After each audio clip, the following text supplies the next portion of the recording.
And ladies and gentlemen of the jury, the prosecution is not going to get that man today. No, because I'm going to get him.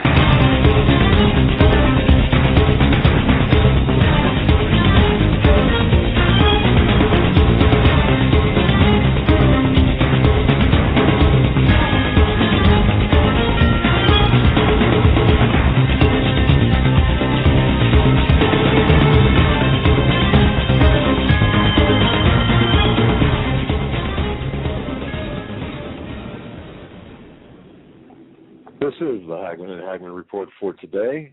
It is Tuesday, January 22nd, 2013.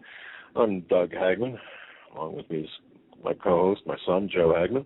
Folks, you're about to hear 3 hours of unbiased and uncensored news, information, analysis. This is information, folks, that you need to know in these perilous times. We broadcast live each and every weeknight from 8 to 11 p.m. Eastern Time. You can find us on the Internet, of course, at HomelandSecurityUS.com. That's HomelandSecurityUS.com. You can also watch us as well as we simulcast in high-def video on the Christians United Broadcasting Network. I want to thank each and every one of you for joining us, and thank you for your belief and continued trust in us as we walk through this minefield of current events together. And we want to thank each and every one of you as well for your support, everyone who has helped us stay on the air, and for telling others about the program. We've grown exponentially over the last 6 months. I like to just astounds me when I think we're now heard in 41 countries, and our show has been downloaded almost 3 million times. 3 million unique downloads. Anyway, Joe, welcome to the program. Glad to be here, and I just want to make a few announcements. One, Blog Talk Radio has informed us that they are having serious problems with their phone system, and I don't think we'll be able to take callers through BTR tonight. They said they will let us know when it's resolved, so I hope everybody can hear us fine. But if we try to take calls, and I know it's been happening on other shows, that it's basically like it sounded last night. So until they get that fixed, we apologize, and we'll do what we can to... It's good to know that it was not our problem. Right. It's good to know that it was something totally different, which for once it was not our issue. Yeah, and also tomorrow night we're going to have a special show at a different time, 1 hour later, 9 p.m. Eastern Time to midnight, with Steve Quayle. But Genetic Armageddon has arrived, and my dad I don't know if he posted an article yet on what's going to be going on during the show, topic-wise, but it's going to be very interesting from little conversation we had.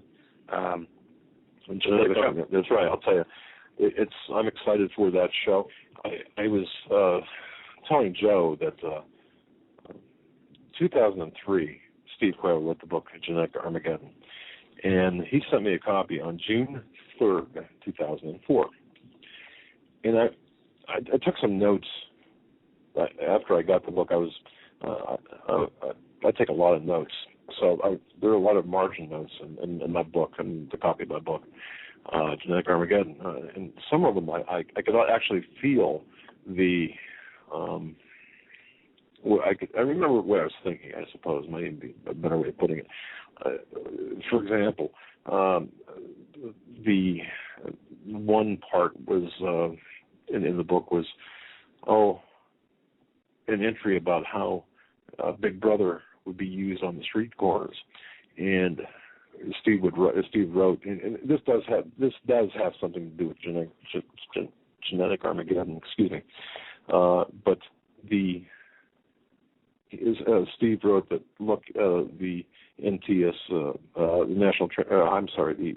National Highway Traffic Safety Administration, and others would be using the photo radar cameras to conduct surveillance. And also about the light, the transmission, data transmission. Yeah, and so I wrote in the column here something to the effect that I doubt this. And so when we had talked about this yesterday, I think it was it last night? Yep. and I was going through the book again today, and I thought, holy cow, how correct was he? He was not only correct, he was way ahead of his time. So I thought it was just fantastic. But the other parts of the book that connect with the Hitler part, what Hitler did with genetics, Hitler's regime with genetics. I'm looking at this, I'm thinking, this is crazy. And then compare it to the news, and I don't know whether you saw this, or I think we talked about this maybe again yesterday, about the leading geneticist coming out and saying, well, we want to recreate the Neanderthal man. Yeah, I saw that. Yeah. Holy cow. I didn't know what to make of it. When I read it, I was kind of, it didn't get my attention going, and I could care less. If they want to create a Neanderthal man, well, that's sick science right there, first of all. Second of all, it's just downright wrong to try to... it's wrong on so many levels. Yeah. The author of this, this news story from Catholic Online,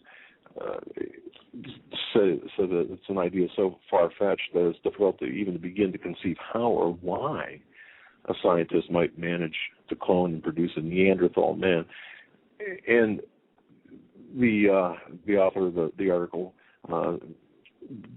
states his concerns, ethical concerns, and what have you. But can you imagine? They're only looking for a woman willing to be a surrogate. Now, that's scary to me, especially knowing that I'm sure you're going to have somebody raise their hand or volunteer. I'll be a surrogate. Especially if they're getting paid or getting some type of benefit out of it. So after 30,000 years of extinction, you've got some professor of genetics. It's like Jurassic Park. Nice. Human. It wants to bring the Neanderthal man back using genetic engineering. And apparently after successfully mapping the human genome and mastering this genetic manipulation, this professor believes it's possible, with merely the assistance of a woman acting as a surrogate, to recreate Neanderthal. So yeah, you're. I hope nobody signs up to do that, because how horrible is that? It's an offense against God's laws. So yeah, but I guess I just want to just say this. That and more tomorrow night. So it's going to be a riveting 3 hours. We got a lot of news we're going to get into tonight.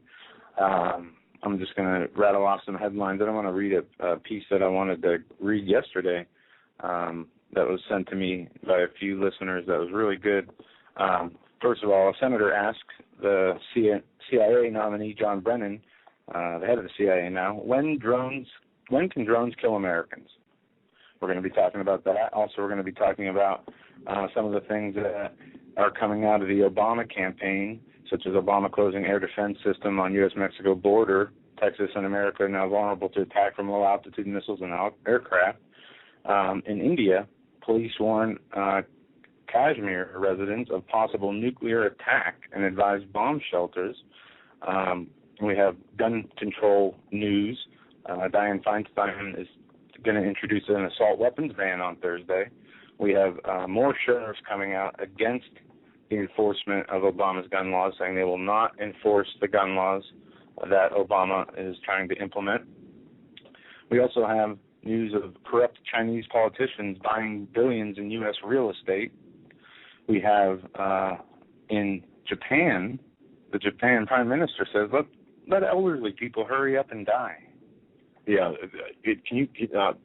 that struck me as being so off the wall, odd there, because the Japanese, they've always revered their elderly. It's their culture. It's part of their.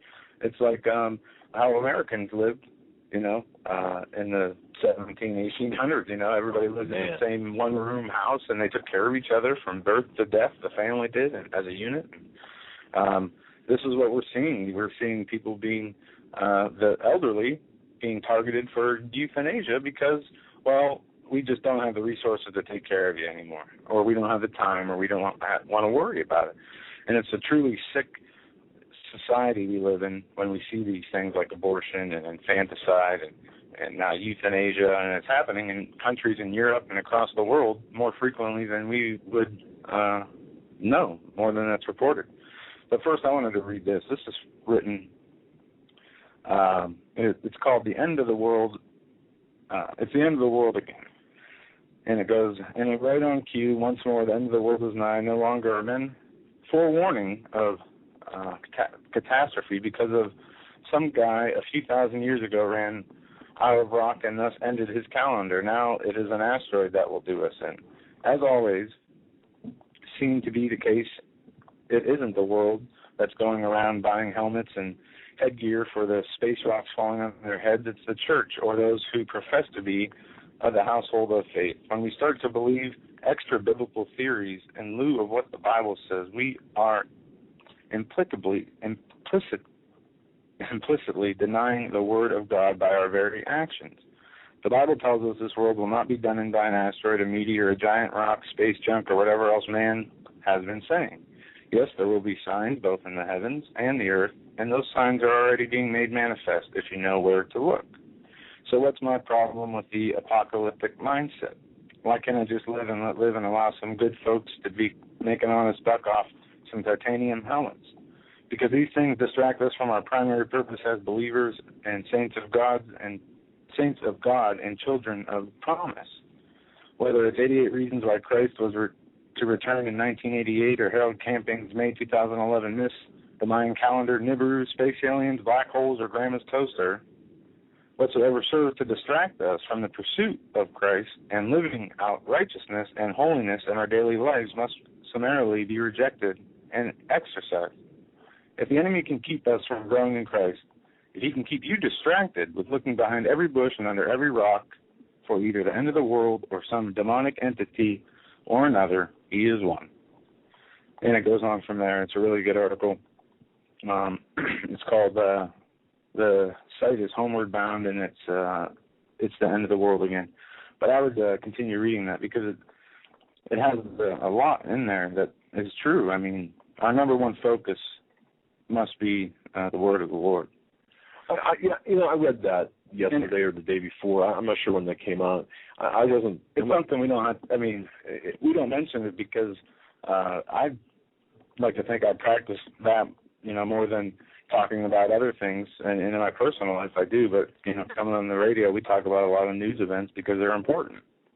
But we're not calling for the end of the world or anything. But it puts into perspective what is important. Well, the bottom line with this, I think, is no one knows the day, the hour, of the second coming. Now we know the season, and I think we can all agree that we're in that season. Right. But the author, I believe, is Michael Boldea Jr. Right. He's referring to the look at the Bible for the answers, not for man's interpretation. Exactly. And that's the big thing. Right. So, can we study that? Of course we can. It's to me, it's a very important distinction. Yeah, he's making a point by using all these things that people say are going to happen. Like he references the 2011, the big campaign they had about the rapture and the Nibiru and aliens. But we got to understand also that there are things that are going to happen, deceptions that are going to take place, which we have to be aware of, that they are deceptions. So, but first and foremost is the knowledge in the Word and the relationship with Jesus Christ. Then you can worry about what times we're in and what we need to do in these times. Exactly, and I think it's important for us to hopefully we can all agree that we attempt to point out that we're going to see these deceptions take place, and to learn or to understand that we're going to be victims of deception, or they're going to try to make us victims of deception. Yeah, and we have to be very careful with that. Yeah, we do have a lot of news to cover, as you pointed out, Joe. A lot of news. But before we get into this, the news, I just want to relate to listeners here a story, a case that I've been working on here for the last, let's say, 2 weeks. Yeah, I got to the studio today, and you told me about somebody you've been communicating with that we're going to be talking with this evening. And folks, let me set this up here a little bit, just so everyone understands. Now we had obviously one of the worst alleged massacres, or not alleged, but one of the worst killings of children at Sandy Hook. Just a horrific incident. Meanwhile, we have abortions that are taking place every day. We've got crimes against children, every day. And I got some audio queued up on that for later. Okay, we have Obama, actually, which is the audio I'm sure you're referring to. Killing more children. In fact, Obama has killed 11 times the number of victims of Sandy Hook already through drones. Mm-hmm. Okay. Now, drones alone. Drones alone. That's correct. So if you think about all of this, if you think about all of this, go ahead and bring them up. I mean, go ahead and connect. Oh, okay. So if you think about all this, what's the standard excuse? Well, it's any laws that we make or any actions that we're going to take through executive action, executive orders, whatever. It's for the children. You notice how for the children has become this. For the children has become this phrase, this reason, this rhetoric. For the children, everything we do, all the laws that we are implementing in psychology and logic, this rationalization, it's for the children. This brings out this unconscious defense mechanism. So people will comply. People will comply with whatever the agenda is based on we saw Obama parade the children out there when he was signing his gun control executive orders. But the hypocrisy of him doing that and saying, like I read on Wednesday last week, he took a page right out of Mein Kampf where Hitler says people would suffer, the taking away of liberties for the safety of children if it was presented in that way, but not in those words. That wasn't an exact quote. But what they have done, these dictators have done over and over, is position themselves with children and put them as what they say is the top priority. Right. At the same time, they know that the child is worthless to them. They don't care about life. They've killed more people, these dictators, in the 21st century than anything else. Right. It's always for the fulfillment of this ulterior motive, this hidden agenda. No, 2 weeks ago, in fact, not quite 2 weeks ago, I got a call from a gentleman named Brian Robertson. Folks, let me tell you a little bit about Brian Robertson and why this is so important for you folks to know. Brian Robertson is classified as a sexual predator. All right, he's 39 years old. Now, first of all, when he called me and said, he explained the situation. He said, "I'm classified as a sexual predator." And immediately, what do you think of, ladies and gentlemen, when you hear that? You think, "Oh man, That's what I said. What are you doing, man? Really?" Well, exactly. So immediately there's this bias that forms, whether you think you have an open mind or not. And myself, after being an investigator for 25 plus years, it's I still have. I've seen enough to understand. Look, to me, where there's smoke, there's fire. Well, I looked at I listened to Mr. Robertson. He said, look, I'm classified as a sexual predator. Here's what happened. And he gave me the situation as to what happened. And I'm going to bring him on, and I'll let him explain to you what happened, how he became classified as a sexual predator, which, understanding it, having that backdrop, gave me a completely different perspective on things like Megan's Law and even the classification of people as sexual predators. This gentleman is in a world of hurt as we speak. Brian Robertson is going to be 40 this year. He's got 4 biological children. Two they're custodial children between him and his wife, and they live in New York State. And the situation was such that when Mr. Robertson contacted me and asked me for help, I said, yeah, let me see what I can do. And I asked him to send me all the documentation on his situation, what his complaint was, or what was going on, why he was searching or reaching out to us for help. And as I went through the copious documentation which he provided, meticulous documentation which he provided, I found a pattern here. A pattern of a government that's out of control, our government that's out of control. Of course, we all know this. But in this particular case alone, this is one of the most egregious cases of a man that's been caught in a system so unforgiving that it has not only ruined his life, but it's as we speak, as we are right now on air. And in fact, we're trying to bring him on, and if there's an issue with him not necessarily answering our way, it could very well be he's communicating with his wife, who is actually in a conference in New York State right now with her children, with their children.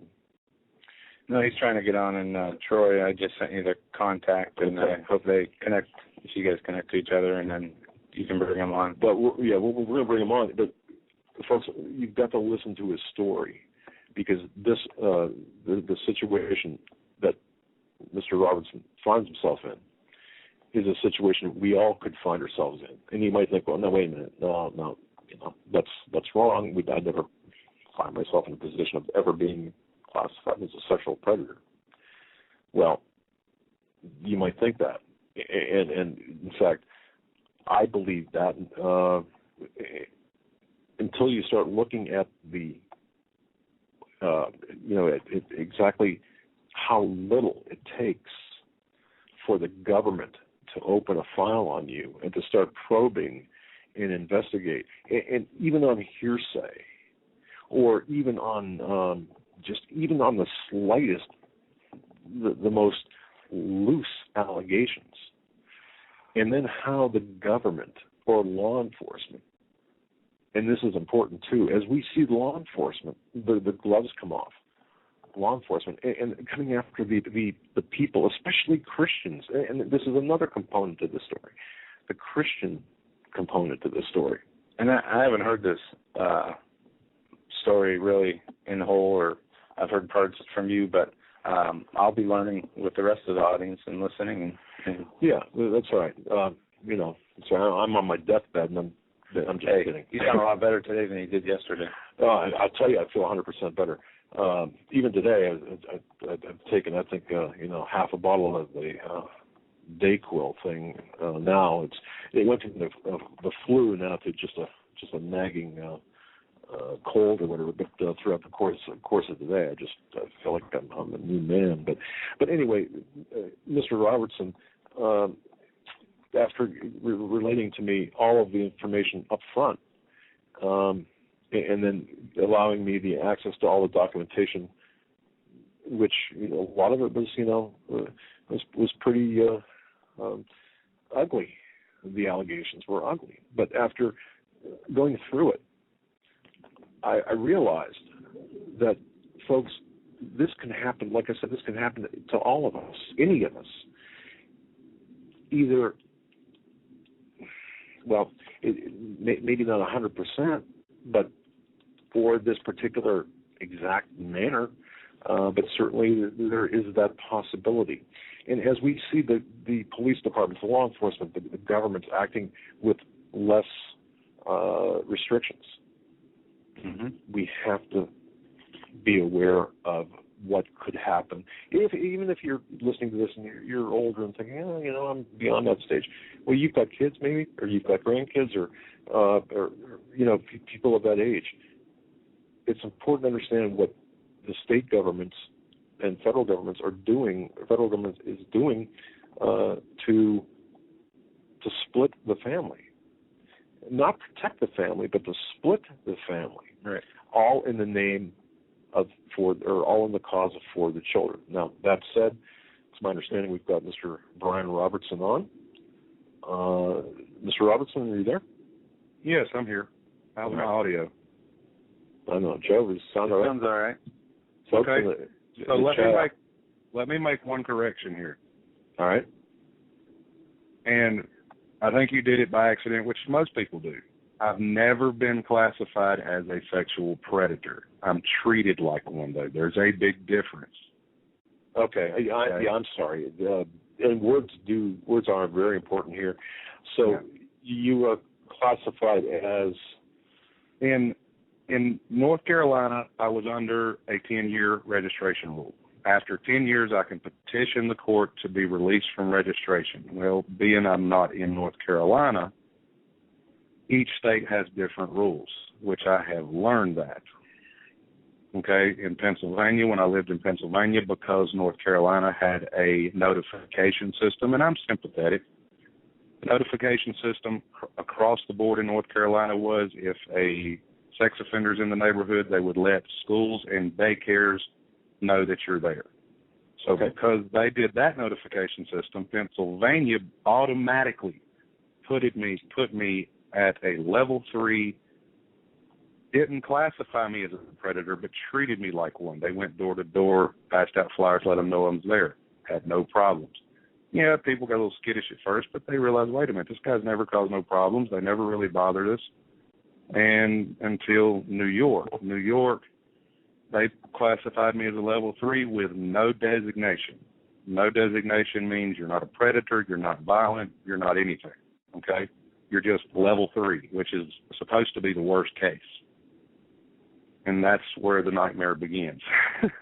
Well, and a nightmare it is. And ladies and gentlemen, I'm going to let Joe and I are going to turn the floor over to Brian Robertson. That's his real name. He's coming out. He's got nothing to hide. I can tell you this, if folks, you remember the Wade Hicks case that we broke on this program. This is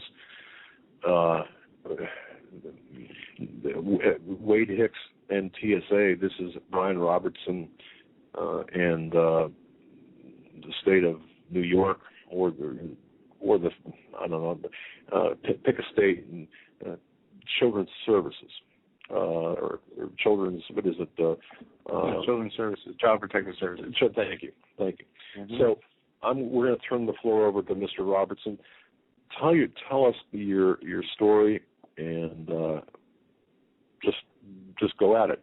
Go ahead and just start from the beginning. Okay. Got married to this lady, and she's the best thing ever happened to me. We had a child together, and got her biological son. I call him mine. Working in Pennsylvania, the company decided to move me to New York because they wanted to keep me with the company when they closed the warehouse in Pennsylvania. So I moved to New York. And simply because I followed the rules, moved into the state, went to the police department, told them I was here, go through the process to get the classification hearing, do everything else. Once I was officially in the system, New York came after my kids.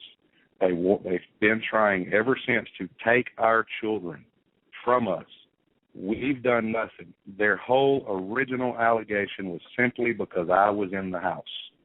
And like Doug said, he has all the documentation. Because me and my wife keep records of everything. They are trying to take our children. My wife's right now going through a nightmare situation. There was never an allegation made of anything against my children. Okay? I go to work every day, drive 45 minutes from Ellenville, New York to Chester, New York to do my job. Come home. My wife stayed home with the kids. We had one car.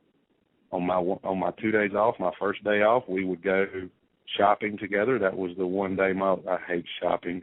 My wife will tell you that. But because I love my wife, it's the day that she wanted to spend time with me. So it would go while my son was in school. We would go do a shopping trip, go buy the groceries and everything needed for the week, and then my next day off we would stay home. So, okay. Right, before we get too far down the current road here, the current path that we're on, we probably should go back. Prior to you coming on, I did not give the full history here. Back in 1995. Let's go back there. The root cause here, or the basis of how you were classified. Again, I want to be very clear, not as a sexual predator, but as a threat to children, we'll say. Mm-hmm. The whole thing, your whole odyssey began when you were about 20 years old, or right around 21 years old, back in 1994-95. Mm-hmm. Okay. What happened back then to cause you to warrant your current classification? In 1994, me and my ex-wife had suspected that my daughter at the time had been touched because at the time my stepfather-in-law had a previous conviction for messing with his stepdaughter. So we started our own investigation. We didn't go to CPS. We didn't do that. We called the hospital, set up an arrangement, had my daughter looked at, come back, that it was clean. She had no signs, no evidence of any kind of abuse. Well, my stepmother started having the same suspicion, so she called DSS. DSS put their bullseye on me. They came to the house, said there was an allegation. We told them what we had done. They even know that we did that. Now, tell me how much sense it makes if I'm supposedly molesting my daughter that we were doing our own investigation with my stepfather-in-law. None whatsoever. Right. So because they knew we had done the investigation, they had my daughter at the time examined again by the same doctor. It came back again clean, no evidence of any kind of sexual abuse. They questioned my daughter. My daughter said numerous times, no, Daddy did not hurt her. And they didn't have anything. Because of my naivete, you know how it is when you're young and how the system likes to dumb you down and don't want you to know your rights, they brought me in for questioning. Folks, pay attention to this now. This is very critical to our situation and to the story. Go ahead. I just want to make sure people really pay attention to what you're going to say next here. Okay. Well, I'm going to backtrack 1 second. On 4/25/95, Dr. Lawless stated to DSS there was no medical evidence of abuse, none whatsoever. 3 days later, DSS would know that there was none. So why do they need to bring me down for questioning if there is no signs of abuse? Exactly. That's the first question. So on 4/28/95, they take me down.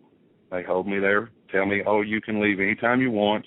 You're not under arrest. Okay, me and my ex-wife, well, my wife at the time, is maintaining that we've not done anything. We did this. We followed these rules because we suspected something. They didn't care. When I finally just look at them and say, I've had enough, and I go to leave, they start talking about arrest and won't let me leave. So they have four, for lack of better terms, because it's politically correct, government officials, again, they're questioning me.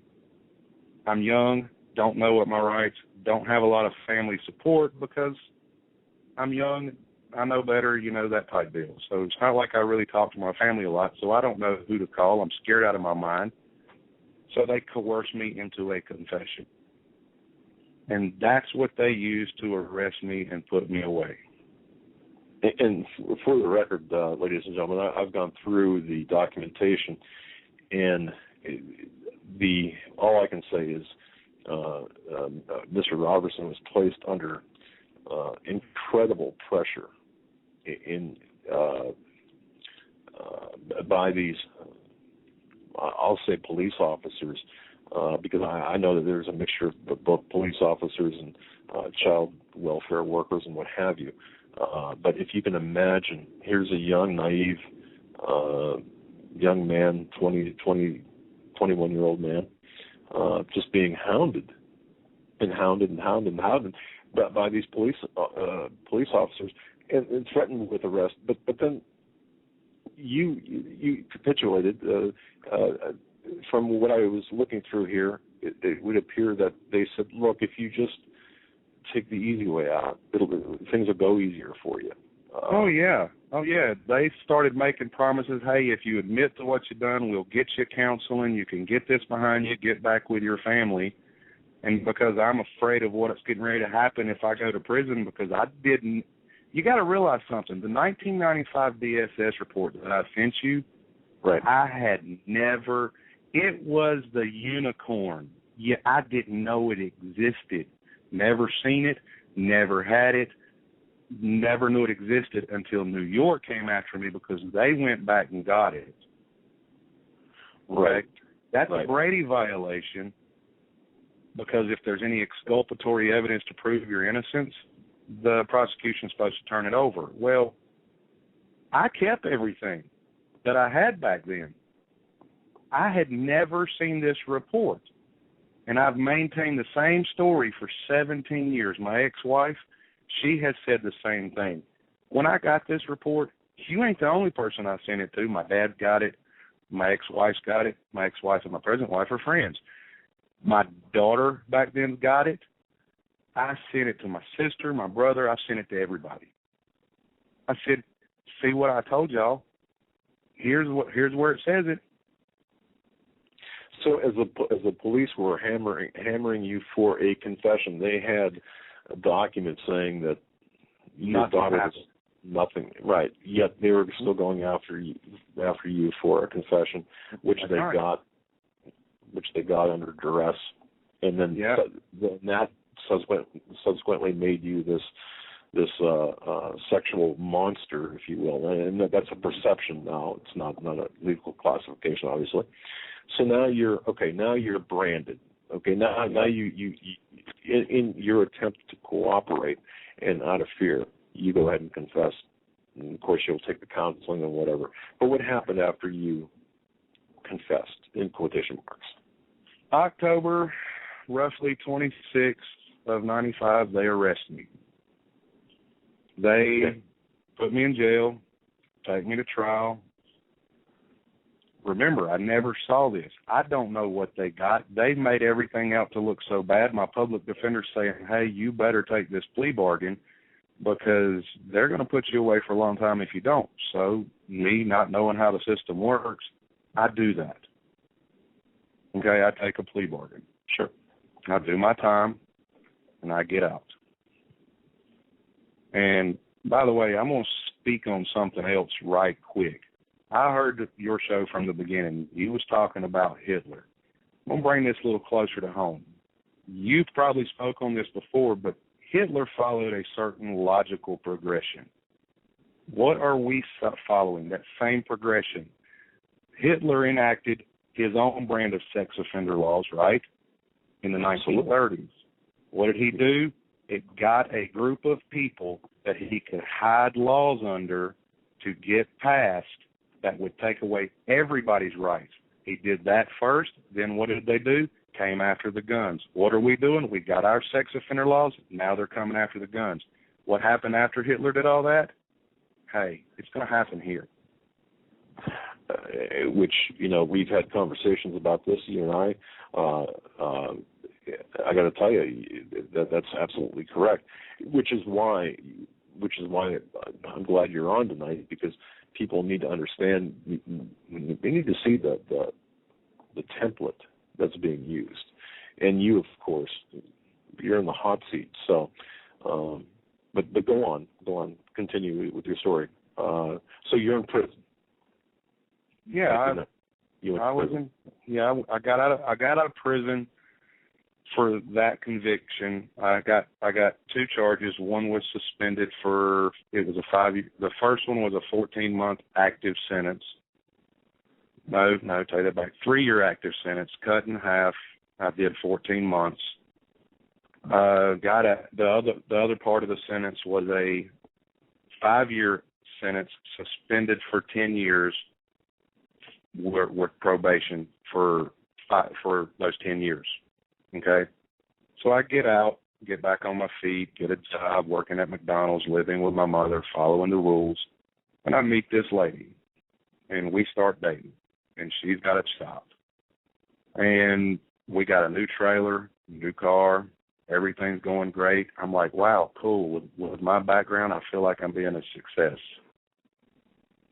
And then everything hits the fan again. I'm still kind of somewhat naive.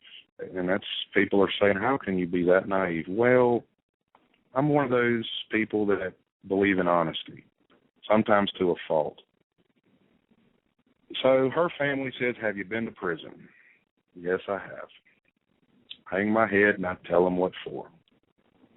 So what do? Without any allegations or anything, they call DSS, and DSS comes after me again. That's because the girl, their daughter that you were seeing, right? The girl, yeah. Okay. She had a daughter. Right. And so they started an investigation. They arrested both of us through that investigation. They charged her with felony child abuse, saying she allowed the abuse to happen because they said there was abuse with this child. But the thing is, on the second job, but the thing is, they had DNA evidence. They never tested it. They had a doctor examine the child and give some shady story of saying, well, can't really tell what happened. Now, we have the documents on that, and I told you that day I can send those to you. I just got to get them scanned in. The doctor said, looks like something happened. Can't really tell when or what was used, but it might have happened. And that's all they have to do is say something happened. I sent 2 links today to a website on a medical site. On one page, what did they say? 80% of the time, they are wrong on when they say something happened. And on the very same website, on another page, they say something along the lines that if we say it happened, it happened. That's right. Exactly. So you attempting to play by the rules and playing by the rules with the girl that you were seeing, making sure that there's no time where you were alone with her daughter or anything like that. Right. Okay, you did everything by the rules, but because the family, and ladies and gentlemen, look, as a father, I can put myself in the position of her father, okay, and thinking, all right, well, I want this guy out of my daughter's life. I mean, I don't want this guy in my daughter's life. Thinking with that prejudice, without knowing that the charges were bogus, that in his hand he had or would have had a report that would completely exonerate him from the initial charges. So it's just getting worse and worse. Okay, when you get so now what happened after the family? And by the way, this family, the girl that you were seeing, very powerful and influential family in the area, in the town in which you live. So they had the ability, Brian, if I'm correct here, I think I am, they had the ability to maybe move things along a little bit. That is correct, because when I was in prison, I'll tell you a story about an Indian guy I met. And I actually had the guards in the prison that read his documents and said this was the case. He was an Indian, his girlfriend was white, her mom was rich, and she was 18, he was 28, and because he was an Indian, they didn't want her together, and so Now remember, she was 18 when they started dating, legal age. They still charged him with statutory rape and put him in prison. Okay. All right. So, yes, money talks. All right. So now, all right. Now, go ahead and because of this alleged probation violation, Yeah. you're put in prison. Yep, I go back to prison. The DA doesn't have a case. He knows that, so he offers me 4 plea bargains. The first plea bargain was a 10-year, then an 8-year, then a 5-year, then a 3-year, and I turned them all down. My lawyer's telling me everything I want to hear.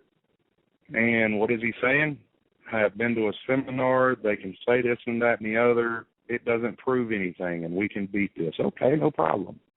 But somewhere along the line, I suspected that he made a deal because he changed his tune and started saying, oh, no, you need to do this, you need to do that. I said, I'm not going to. I haven't done anything. I'm going to take it to trial because that's the one thing I learned from the first experience. I still wonder if somebody called my mom because my mom came, saw me, and begged me to take that last plea bargain. Because she says, Brian, if you know how crooked the system is, if they want you, they're going to get you. And I was looking at 82 years.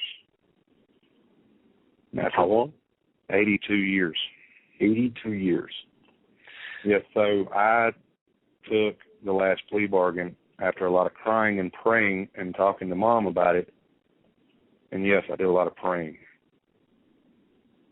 Which we should mention that during your incarceration in September of 1997, that's when something happened. But I'll let you get into that. September 26, 1997 is when I gave my life to Christ. I quit playing with him like I had done since I was 14, and I got serious. And my life has not been the same since. I'll tell you that now. But all right. I went back after turning all those plea bargains down. Oh, by the way, go back a little bit to the last conviction. One thing I failed to mention under North Carolina general statute, North Carolina cannot convict you solely on a confession. So that's the other thing. If they cannot convict you solely on a confession, how can they put you in prison on the first conviction and everything else? Because back to the naivety. What do? If you don't know this stuff, they use it against you when they're offering plea bargains and everything else. So right. back to the present situation. So I go back, take the last plea bargain, and they say, okay, and I go up in front of the judge and I take what's called an Alford plea. An Alford plea is where you're maintaining your innocence, but you're accepting it because of the fear of what may happen. And I do my time. I get out. I'm finished with all ties to the state in January of 2002. I work myself crazy, as in follow the rules, keep my head down pretty much. You know, like most citizens, we don't want nobody bothering us. We just keep our head down. So I get out the very weekend I get out of prison, which is because I had 90 days parole. That's when I set all ties. But if I got out, I oddly enough, September 26th of 2001 to the date. So I get out that weekend. I go to the church I start going to, meet with the pastor, laid out my background, told him everything. I said, look, I want to start going here. And the reason why is because the chaplain that I was in prison with was of that denomination. And I said, I'm going to start coming here. And I set everything down. And he said, that'll be fine. And they treated me like I belonged there. And I was there every time the doors opened, real involved in the church. And back to January 2002, I got done with all ties to the state, done with parole. Everything was great. And I start working. God starts opening doors in my life. The state pays for me to get my CDLs to become a commercial truck driver. And I start driving. And I can see where God has directed my path every step of the way. I've seen him force me out of jobs to move me somewhere else. I mean, he almost bankrupted a company one time to get me to leave that company. And I was telling my present wife, I said, I think God's wanting me to leave here, but I just don't know. He almost bankrupted that company to get me to leave. But because of my job, I met my present wife, had my daughter, had my stepson, and this is my family. And now all that's being ripped away from us because of my past. Nothing else. Nobody's called in and said, oh, my God, he's beat his kids. Oh, my God, he's not feeding kids. Nobody is saying nothing. Simply because I followed the rules and moved to New York, got in the system, they are trying to take our children. And just to be clear, Brian, and ladies and gentlemen, this is what happened when he was following the rules. When he moved to Ellenville, New York, you checked in with the police department, like you're supposed to, and said, look, I'm a sex offender. Mm-hmm. Okay, and I'm checking in, letting you know this is who I am, this is where I live, this is where I work, and all this, everything you're required to do, you did. That's right. And this is and this is where the horror, in my view, the horror really, I mean, the horror really begins. But it's bad enough, and it's like I've told everybody. God forbid that my conviction does not get overturned, even though I have the proof now, okay? But like Paul in the Bible, he had his thorn in the flesh. Without God, I couldn't have made it all these years. He's the one that's kept me strong enough to fight the battles that I fight. Because, think about it, people don't care about people like me. People think that we should be just thrown off to the side somewhere and never discussed, never looked at. We run around in fear, worrying about the boogeyman around the corner because the media tells us they're there, but we don't even know if they're really there. We don't realize that when you look at the population of criminals, if you want to look at it that way, what is their recidivism rates? Next to murder rates, sex offenders have the lowest recidivism rates of committing new sex crimes. Drunk drivers have a higher recidivism rate. Thefts, robberies, everything is higher than sex offenders. New York has a 3.7 recidivism rate.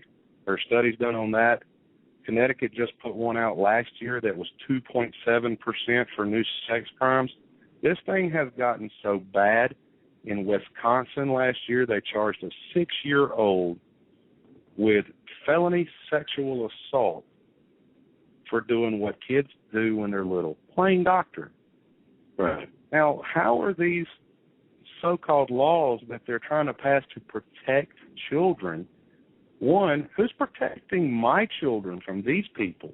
Who is protecting that 6-year-old from the system that is now going to put them on a list? And then I saw an article the other day where they're trying to pass laws that if a sex offender is attending a school, and yes, I'll give them a little bit of a benefit of doubt, but I know better. It's for colleges that they're to let everybody know they're there. It right. won't be just for colleges. It'll be for the 10-year-old that took a picture of his friend, and yes, this is a true story, taking a leak behind the tree. And they charged that 10-year-old with child porn.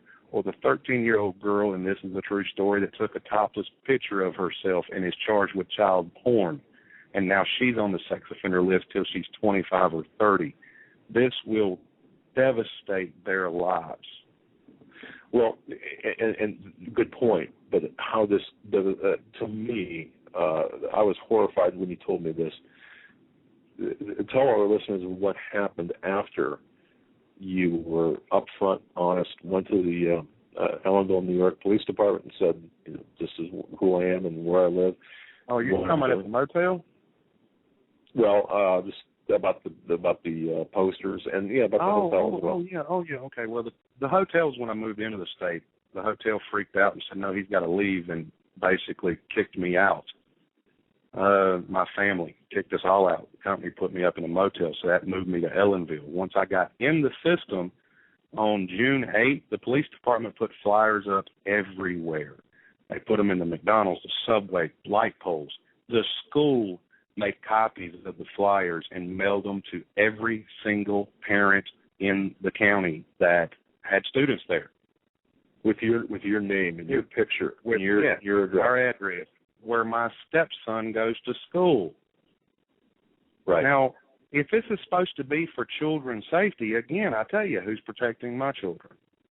This is not about children's safety. Okay. And the reason, folks, this is so important is because this is a growing tactic in the United States. And if you think that you're immune from it, think again. You're not. You're not. So you're not immune from it. How many of the parents out there that's listening have their children and know what they talk about online? We monitor every keystroke our stepson makes online. There's programs out there to do that. Sure. One of those is called Refog. It will take screenshots, capture every web address, every keystroke. With all these internet laws they're trying to pass. Not only that, before these internet laws let me correct myself here, I can't get it out. Before they even get passed, which they haven't yet, already you don't know where your kid is talking at and who they're talking to. They say the wrong thing on Facebook, and Facebook will rat you out, and then your kid is on the sex offender list. Right.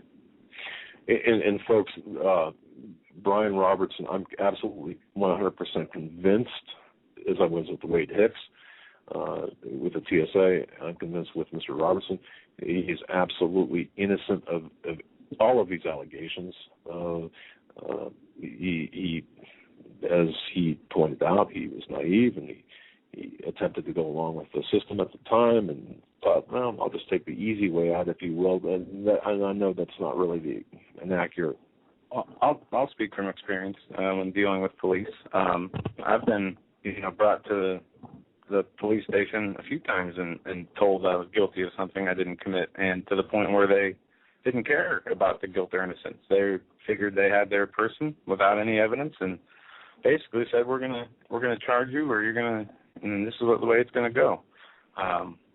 And knowing better, I said no, obviously, but people can and do get scared and worried and confused, and the duress thing is real. The tactics they use are real, and they don't care about your guilt or innocence. They care about closing their cases. Right, but to think about the horrific. I mean, how horrible was it for you after being upfront, honest, Brian, with the police department, to learn or to walk into a Subway or a McDonald's and see your picture and your name and your address for everyone to see out there? I mean, hey. It was like this. Once those flyers went up all over town, I didn't do business in town. You couldn't, almost. I mean, it's not that I couldn't.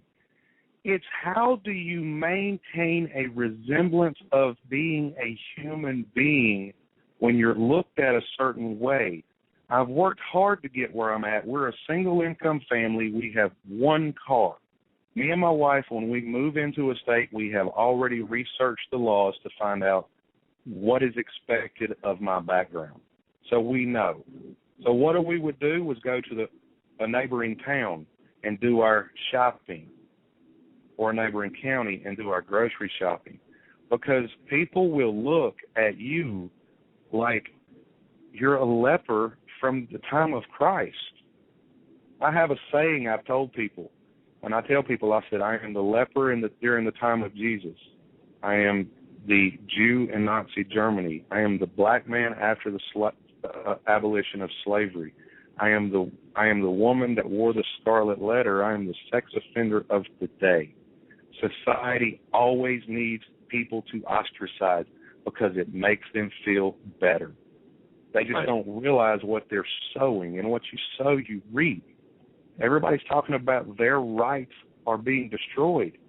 The problem is, if you're allowing my rights to be destroyed, guess what? Your rights are being destroyed also. It goes both ways.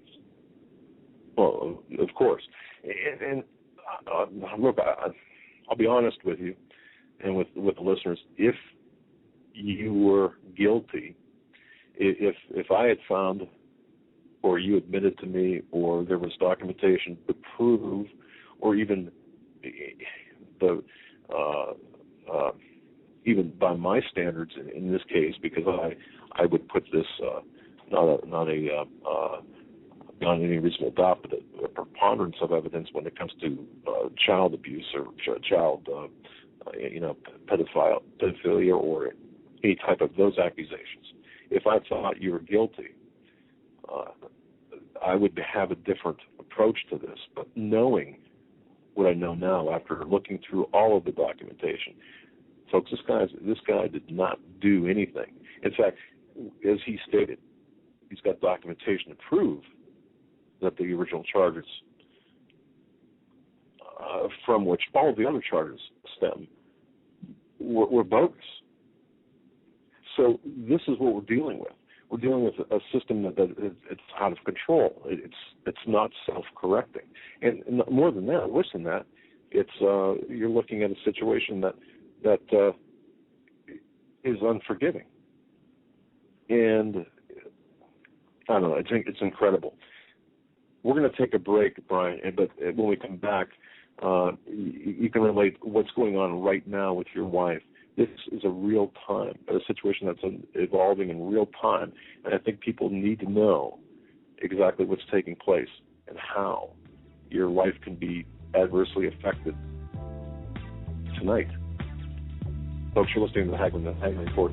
Today is the 22nd day of January 2013. I'm Doug Hagmann, along with my co-host Joe Hagmann. We'll be right back after the messages. Stay with us.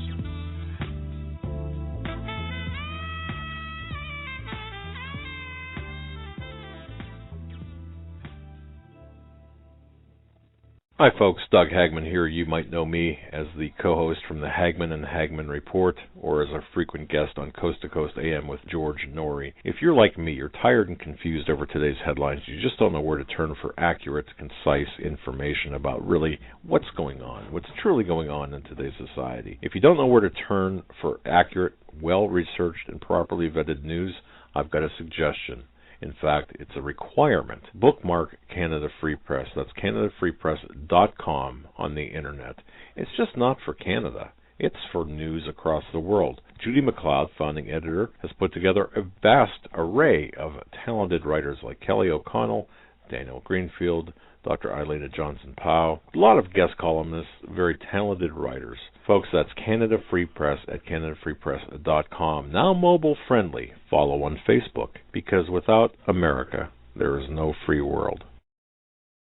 Survival of the fittest. In any and all situations, survival is your number one priority. That requires being tough and thinking smart.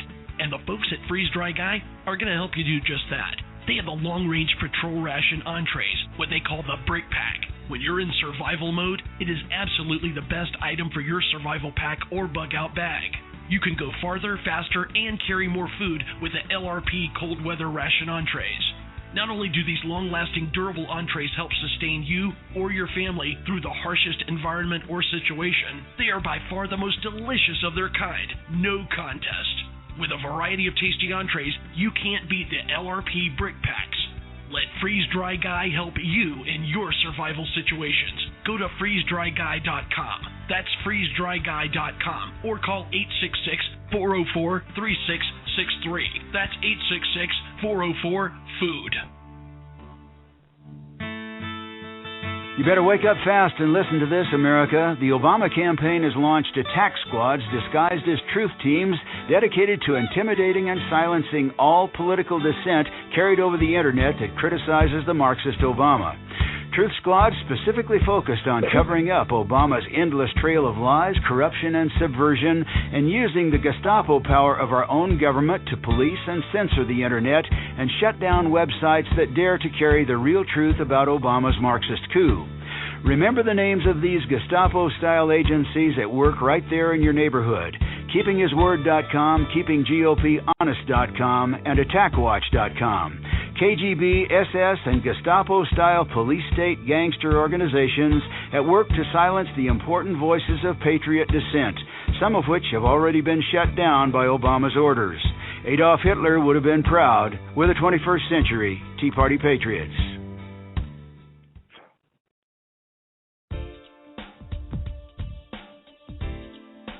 hold on to your seat.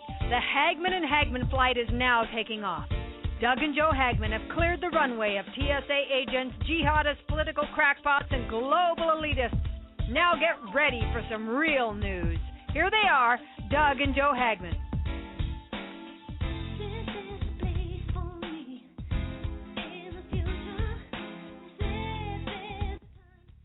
And welcome back, ladies and gentlemen, to hour number 2 of the Hagmann and Hagmann Report this Tuesday, January 22nd, 2013. We're going to get right back into what who we were talking with before, Mr. Brian Robertson, and we've got a few announcements. Tomorrow night we have a schedule change from 9 p.m. until 12 p.m., midnight. We're going to have Steve Quell on, and we're going to be talking about Genetic Armageddon is Here. And for those of you who are unfamiliar with Steve Quell's book, Genetic Armageddon, was written years ago, over 5, 7 to 10 years ago. A lot of the things that were written in that book we are seeing coming true today. We have things like the wireless light data transmissions and the manipulation of the food, anything from the food to the humans to manipulation of our atmosphere, weather, and all these things that are happening as they are changing our society and playing God through their different scientific mechanisms that they have created. And with that, you were back? Yeah. Sorry about that. In fact, as we were doing this program, or doing this segment, we received a call from a source very, very close to these types of cases. And Brian, I did not talk with the source about your case before, but he said, and I was not aware of this, and I'm so glad that he was able to chime in on this. He wanted me to mention this to you, and of course to the listening audience. Back when your troubles first began, around 1995, the federal government began providing cities and counties and prosecutors and such with matching funds, okay, to go after or to get convictions for child anybody accused of child abuse in any way, shape, or form. So there's a financial motive there that began around 1995, 1994, 95, 96, where, for example, if you were in North Carolina, wherever you might have been, it would be financially advantageous for the prosecutor to get a conviction. It could be you, or it could be John Smith, or whatever. It doesn't matter. But so there was a financial incentive, and there still is a financial incentive to get a conviction for child abuse of any kind against you. And there's also the other side of this, which I was not aware of, where the federal government, and this is still going on, where the federal government, once they have a successful conviction, they're able to take the children from the households of the accused and place them in households, minority households. And by minority households, we're talking homosexual couples. So there's multiple sides to this. You've got the matching funds for the successful prosecution. And then you've got and by the way, that means if you start out in North Carolina and end up 3 states later in New York, well, you take all 3 states or 4 states or 5 states, however many states you've been to, every place that you land or you live in or wherever, they're receiving these matching funds. So think about that, folks. And also, like the source said, and the documentation for this, by the way, is forthcoming, the motivation is to take the children out of the home and place them in the homes of minorities, which also includes homosexual households. So think about that. That's just incredible. Well, think about this. I told you earlier there was an article my wife found about 3 months ago in Sullivan County, the county right next door. There was an emergency article. All you got to do is type into whatever search engine, Google if you want to, Sullivan County emergency foster homes. You'll find the articles. They said they need 40 foster families immediately in this article. And I said, you got to be kidding. 40 foster families? That means they've taken bare minimum 80 too many children. You want to tell me all those families were bad? Well, that's a good point. I mean, statistically, I'm sure there are issues. It's this. So, and I've seen some of the comments. Well, it's most people accused are in fact guilty. No, that's not necessarily the case. Not at all. And especially after you allowing me access to the most intimate details of your life and then the legal documentation and the timelines and such, I can tell you, ladies and gentlemen, this gentleman is for real. He got caught up back in '95 as a young man, just on the wrong side with the wrong advice, doing the wrong thing, and it just progressed badly from that. So from there. And that's by the way, interesting. You should say that an emergency need for, would you say, you said 40, right? 40 foster families. Okay. That means what? On top of the ones they already had, they needed 40 more. That's right. Okay. And they don't put just one kid in a family. They put anywhere from 1 to 6, depending on the room. That's true. Okay. That's very true. So, wow, that's incredible. All right, now, Brian, something's going on tonight in New York right now as we speak. We don't know the resolution, but this could affect. It's over. Share, if you don't mind sharing with the audience what happened. Do you want me to bring them up to date first on all the events that led up to the night? Yeah, go ahead. Okay, the last thing I was talking about was the poster campaign all over town. I was a famous rock star. On June 12th, DSS came to the house, said there was an allegation. The only allegation, and I have this recorded, and Mr. Hagmann has the recording, where the DSS admitted it.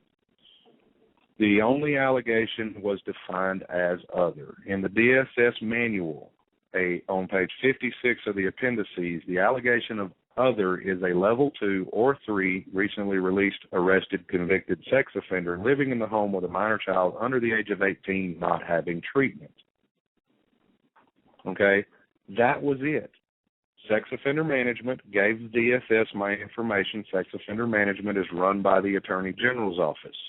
They give the agencies your information, and DSS, the little hound dogs, love to take kids, so what do? Tried to take ours that day. But I took my family to Pennsylvania to her mom and dad's, so that way my kids were safe.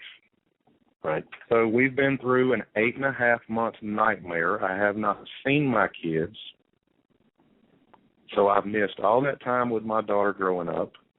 My stepson, graduating the 8th grade, didn't even get to attend his graduation, and I cried over that. And now he's in the 9th grade, and I'm missing out on all this stuff. So over the process of time, I discovered, wait a minute here, the neglect petitions they filed in court, they absolutely bald-faced lied. They filed false neglect petitions in the court, which is a criminal act, and nobody up here in Ulster County will do anything to stop it, and Judge Anthony McGinty is allowing it because I've called him on it and proven that it's illegal. You cannot put anything you want on paper and say it's legal when you know otherwise and have no proof to the contrary. That's right. So what did they do? They have filed contempt papers on me and my wife or my wife, okay, because the first one was on us both. The second was on her. And they use this tactic. they'll tell you something's ordered, but then DSS will not follow through with the orders. And then they'll file the contempt papers, go up in front of the judge, and the judge knows what's going on. September 7th, they ordered us to give the medical records. I objected. I said, wait a minute here. There's a federal mandate. What you were saying about federal money, here's the deal. When you take your kids to the doctor, which I don't know if you've heard the stories today, but now they're talking about asking for guns, and actually that happened to my mother-in-law when she went to the doctor one time, if I remember correctly. If by federal mandate, if they suspect any kind of neglect or abuse, your pediatrician, your family doctor has to, by law, report it. I told the judge that in the room. I said, you don't need the medical records by law, federal mandate. He says, well, I know New York law that's true, but I don't know about Pennsylvania. So he'd give them the medical records. Okay, they never sent the releases for me and my wife to sign as by law under HIPAA. We didn't necessarily know that. We thought because the judge ordered it, everything was fine. We didn't need to sign it. They never went and got it. So they filed contempt papers, blamed all our attorneys, and then the judge to have our kids examined for and interviewed for sexual abuse. Remember, I told you earlier, no allegation of anything.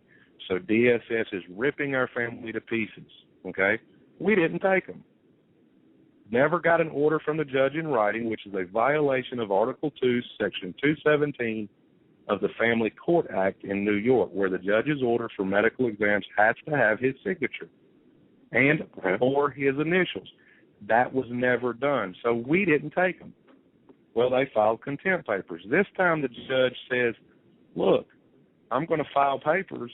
You're going to bring them, or I'm going to arrest your wife and take your children. That wasn't his exact way of putting it, but that's what he said. Okay? So my wife tonight had to take my kids and subject my kids to be abused by DSS, and it's supposedly over. All right. Now, throughout today, that we talked throughout today with in prayer that this was going to be resolved favorably. I take it from what you indicated, the way you sounded, that there's not a favorable resolution to this. Oh no, well, we won't know if it's favorable. If I don't go to jail, then we know it's favorable. These people lie. They've proven to us they'll lie. They told us on June 12th, we're not trying to split your family. We're not trying to take your kids. What did they do on June 12th? I asked the court to take our kids. Okay? What did they do on October 31st? Sit up there in front of the judge and lie to his face and said, oh, it was their lawyer's job to get the medical records, not ours. There are so many lies that they told us and everybody else, and they get away with it because why? Nobody will do anything. I've had to fight these people the whole time because of my lawyer. You got the recording where he admits it's illegal. Where what? Oh, I can't do nothing. The public defender office won't allow it.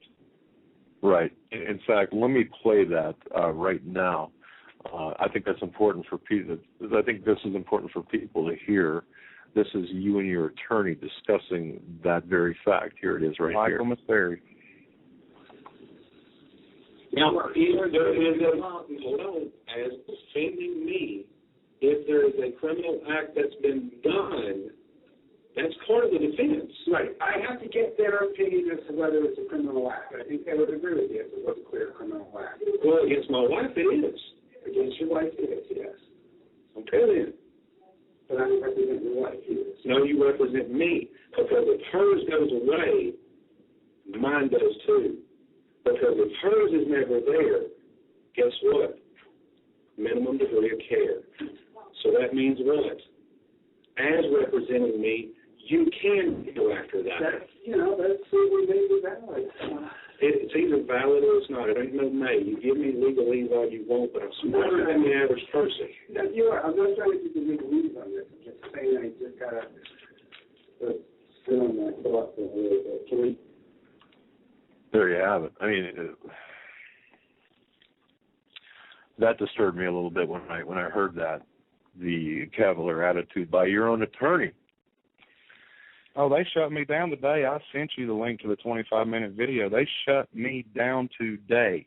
His supervisor didn't want to talk to me. I could not record it because they were in another office. But they absolutely will not do anything to stop DSS from their criminal acts. Jennifer Allen, you have the transcripts right there. You can attest to this. She admitted on the stand the house was clean, kids are healthy. Pennsylvania sent them the report when they checked on the kids. Hey, kids are healthy, nothing wrong. We don't see what you're doing. So Pennsylvania closed the case. Jennifer Allen asked the judge to make Pennsylvania continue the investigation. The judge said no. They're mad because Pennsylvania won't. They sit there and admit on the stand that, oh, the inadequate guardianship against my wife, leaving him alone with the kids. No, we don't have any proof. We just don't know that it hasn't happened. Beautiful. So when you say, is it over? No, I don't believe it's over unless I don't go to jail. My wife told me, she says, look, I hope I got it recorded. I hope it was loud enough. But the doctor tonight examined my daughter and said, I'm going to tell them nothing happened. I don't buy it. They did it to me in the second case where they got up there and said, oh, well, it looks like something might have happened. We can't tell what or when, and that's what I'm expecting. So that's why I told you, if you don't hear from me by tomorrow night or Thursday, you know they've arrested me and my wife for abuse of my daughter when nothing's happened. Because you haven't seen your children for, as you said, 8.5 months. Yeah, June 12th, when I took my daughter and my son to Pennsylvania and my wife, that's the last time I've been able to see my children. All right. So, Brian, when you first approached me, I mean, and throughout the last week and a half, you supplied me with a lot of information. You've certainly attempted to make your case known, your situation known to many other people. I mean, yep. What kind of response have you gotten? Absolutely ignored. I've been chasing media and attorneys. I went to everybody you can think of, and trust me, your phone number was not easy to find. But like you heard in that recording, I'm smarter than the average person. I finally found your number about, I think it was almost 4 weeks ago. And I found it, and I called you. And it took me a few phone calls to finally get you, and you answered the phone, and I said, oh, I recognize that voice. Yeah. And I told you what was going on, and you heard me break down and cry, and you said, look, send me everything you sent to Ben Swan. I said, okay, because Ben Swan has seen it and ain't willing to do anything. Nobody's been willing to touch this, and I've been putting it all over the Internet, been putting it, emailing media, calling media. I actually had a media place tonight said, oh, we won't do stories against DSS. I said, so you're going to allow them to do things that are openly criminal to my family, and you don't care? And that was Fox News. So all those people that love Fox News and swear they're conservative and for the people, no, they're not. What about alternative sites? Alternative media. Have you gone to any alternative media aside from ours? Oh, yeah. I haven't. Shoot, you wouldn't know the extent of what I've had to do to get somebody to pay attention. I've sent emails to the InfoWars. I've called them. I've left voicemails on every extension at their business office. Now, I'm not demonizing Alex. I don't know if he's gotten anything. I know they get thousands of emails a day, and they're going to miss things. So I'm not saying he's a bad person because I really believe in Alex. But I have not. I've posted on his Facebook. I've posted everywhere. Cannot get a response from nobody. Yeah, and certainly I'm not either. I guess the one of the biggest things biggest hurdles, in my view, one of the biggest hurdles that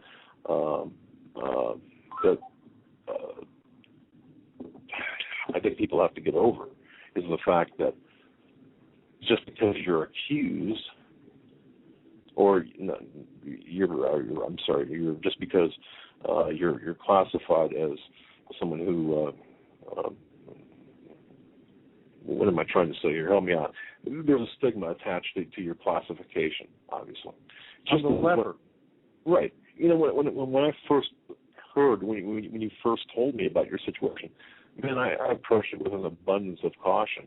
In fact, it took me a long time. I sifted through everything that you provided to me.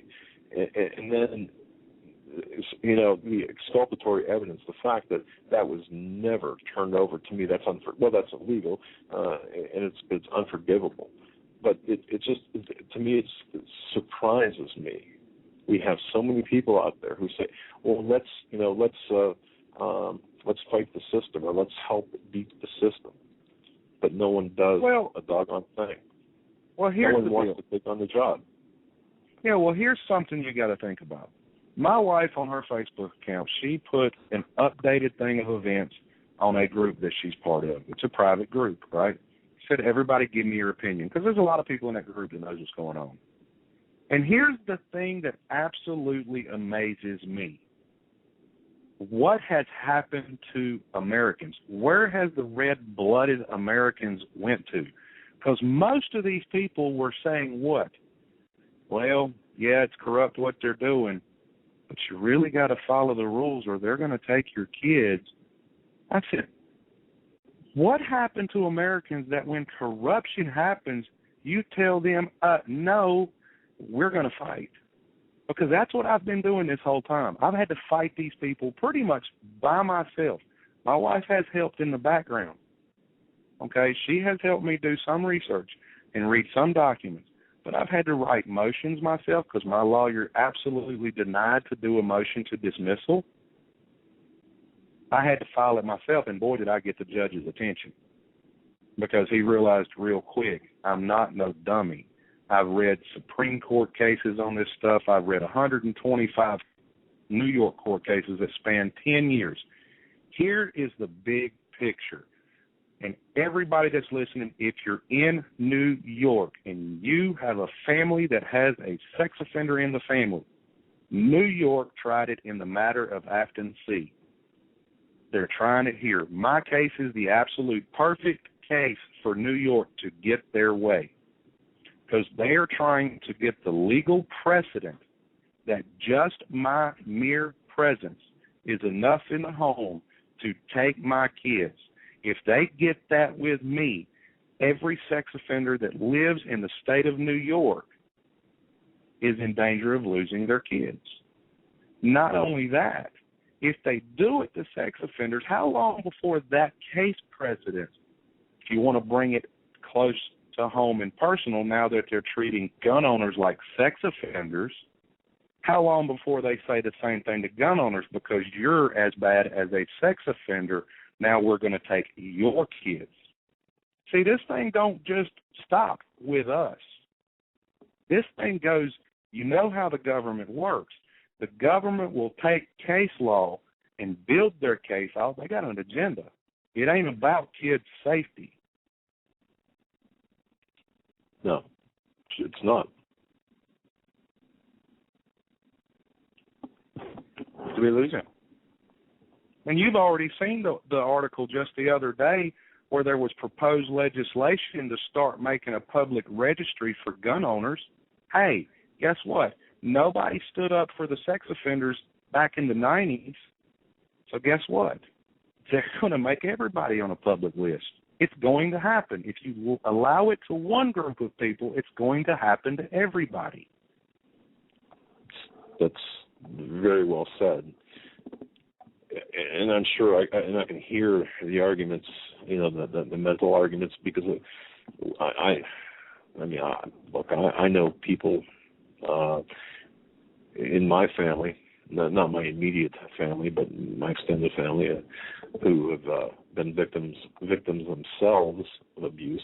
It's a very, very difficult subject to talk about, and of course there's that stigma attached to just being accused of child abuse in any way, shape, or form. So it's a difficult situation all around. If you want to know how bad things really are, you should really go do a search. It's called You Are a Sex Offender If.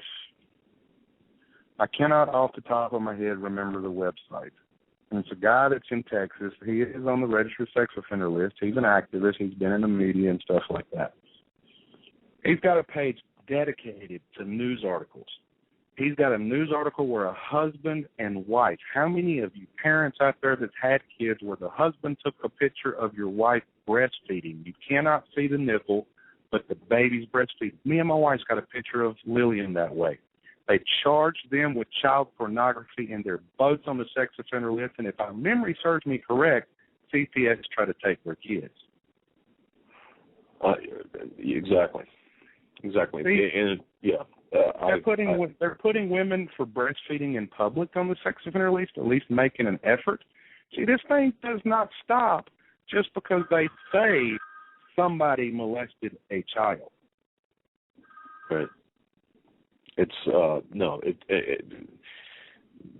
numerous doors that are being opened here. It's incredible. But one thing that struck me in closing here, because we're going to have to cut you loose here, but Brian, one thing that struck me was what you said about your faith, how your faith has been carrying you through. I admire you for putting your faith in God. I know that people scoff, and as an investigator, I would say, there's everyone finds Jesus in jail, but in your case, you were a lot more genuine. I mean, to me, to listen to your story of salvation or turning your life over to Christ struck me as not only genuine, but basically it just astounded me. And if you want to share with the audience that very intimate moment, feel free to do so. If you feel that you want to share that. That's no problem.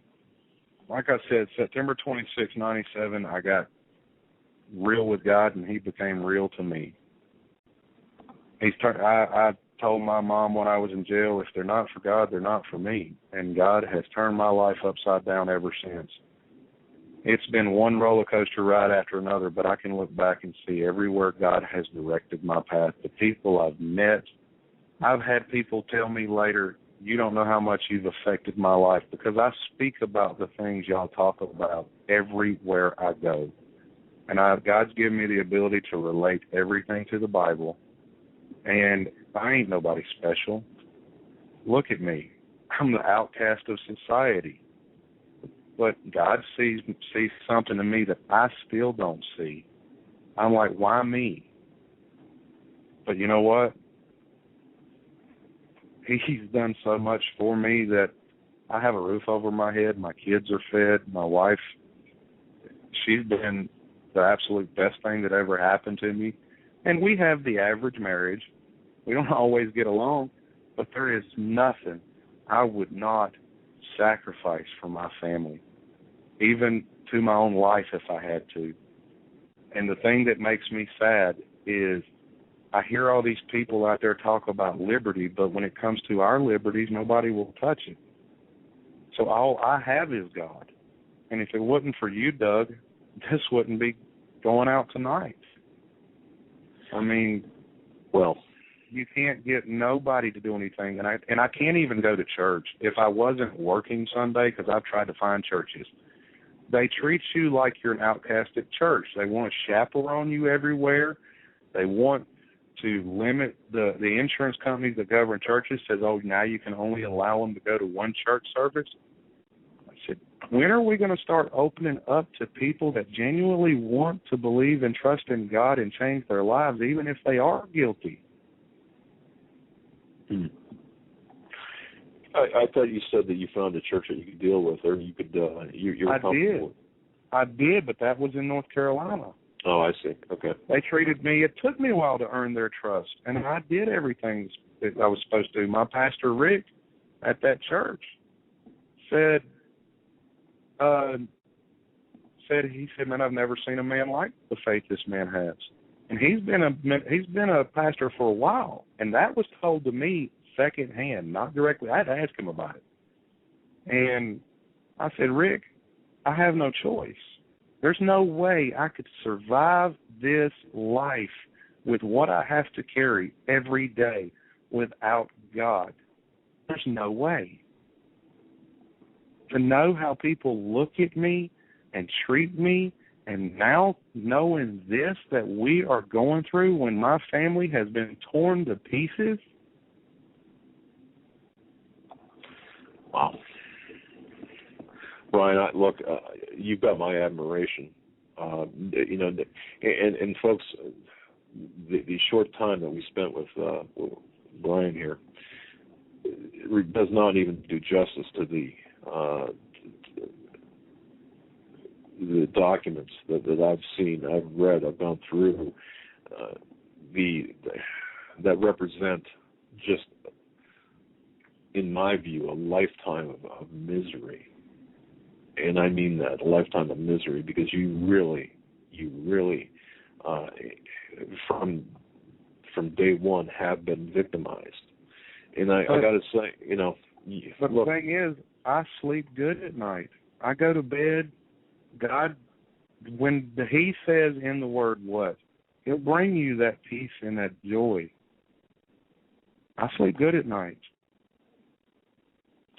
If you're not having peace, He's the only one that can give you that. Even with all this turmoil, He's carrying me. Even with all of this, He's protected me. He's protected my family. I mean, just like the week or two before this event happened, my office came to me and said, we need to change your days off. Okay, I was normally off on a Thursday and Friday, but God knew what was coming. Because if they hadn't changed my days off, New York would have took my kids, because on June 12th, on a Tuesday, DSS was on my doorstep to take my kids, and God changed the dates. He touched those people in the office, said, look, we need somebody to drive New York City on Thursday and Friday.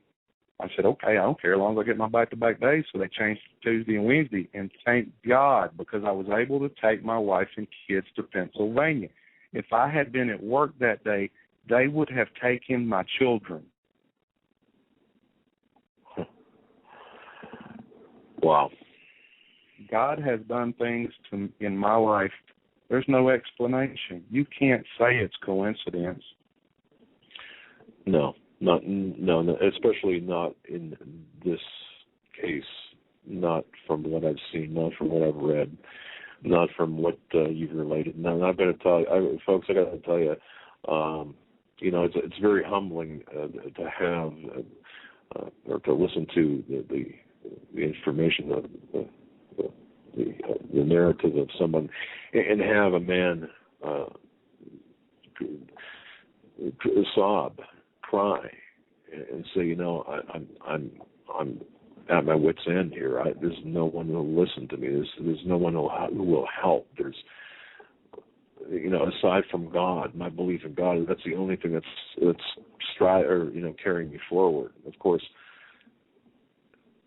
I got to tell you, Brian, and even now, even tonight, not knowing what tomorrow will bring, whether you will be arrested, and perhaps you can explain that. You had mentioned, and with this, we can let you go, but you mentioned, you could be arrested tomorrow. You don't know. I mean, explain that to the listeners. Well, the reason why I say that, let me give you the update first. She said, my wife sent me a message because they're sitting down to eat. It's kind of hard to eat under the circumstances. So I said, okay. My wife said, by the way, the doctor said the lady did not understand why they were doing this. And because she explained to them there was never an allegation. Okay? So the doctor, if she sticks to her story, which she said that she was going to tell them, there's nothing there to show that there's anything been done. But the problem is, like I said, and listeners, y'all have only seen part of the examples of the lies. Dean has got a lot more. We've only scratched the surface. It will not surprise me a bit that if they don't put in their report to submit that something along the lines of, well, something could have happened, we can't really tell when. Yeah, we know he hasn't seen his kids in 8.5 months, but it's all right. There's something there, and that's all it'll take. They will charge my wife with felony child abuse. They will lock me up and throw away the key, and they will take our kids.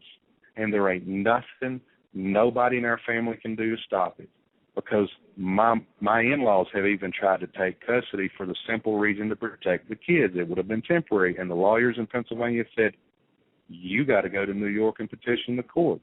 There's nothing we can do.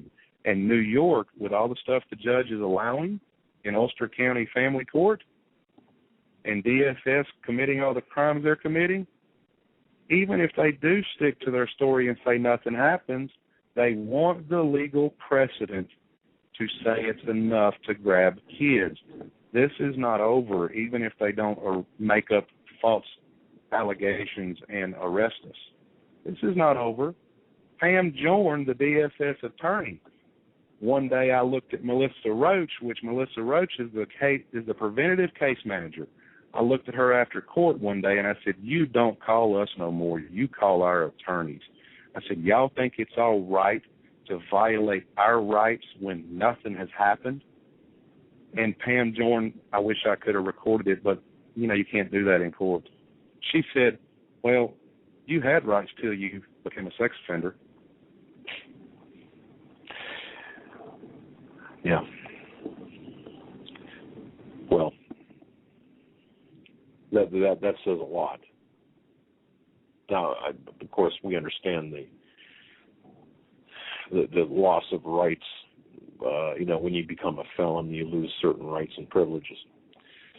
We understand that. However, this case, you've got to understand, folks, that this is quite a bit different, especially given the situation, given the fact that the exculpatory evidence existed and continues to exist and is there for anyone to see.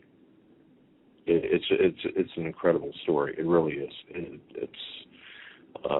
Which is why, Brian, and I want to thank you for coming on and telling your story, because and you're right, this is only such a small part of what's going on, and the glimpse into this government run amok, this jobs program, if you will. As I mentioned, this jobs program for public defenders and prosecutors, and matching funds from the feds. It's incredible. And of course, yeah, and what are they doing? They're controlling the public defenders that they can't even properly defend their clients. Like my attorney said, which when you listen to that 25-minute interview today, he absolutely says unequivocally that the office will not allow him to do anything, period. Even though he's admitted it's illegal, they will not let him do anything. Right, and I saw that. I saw the on the timeline, or maybe it was from my notes after our discussion. It's so much information here. How is it possible?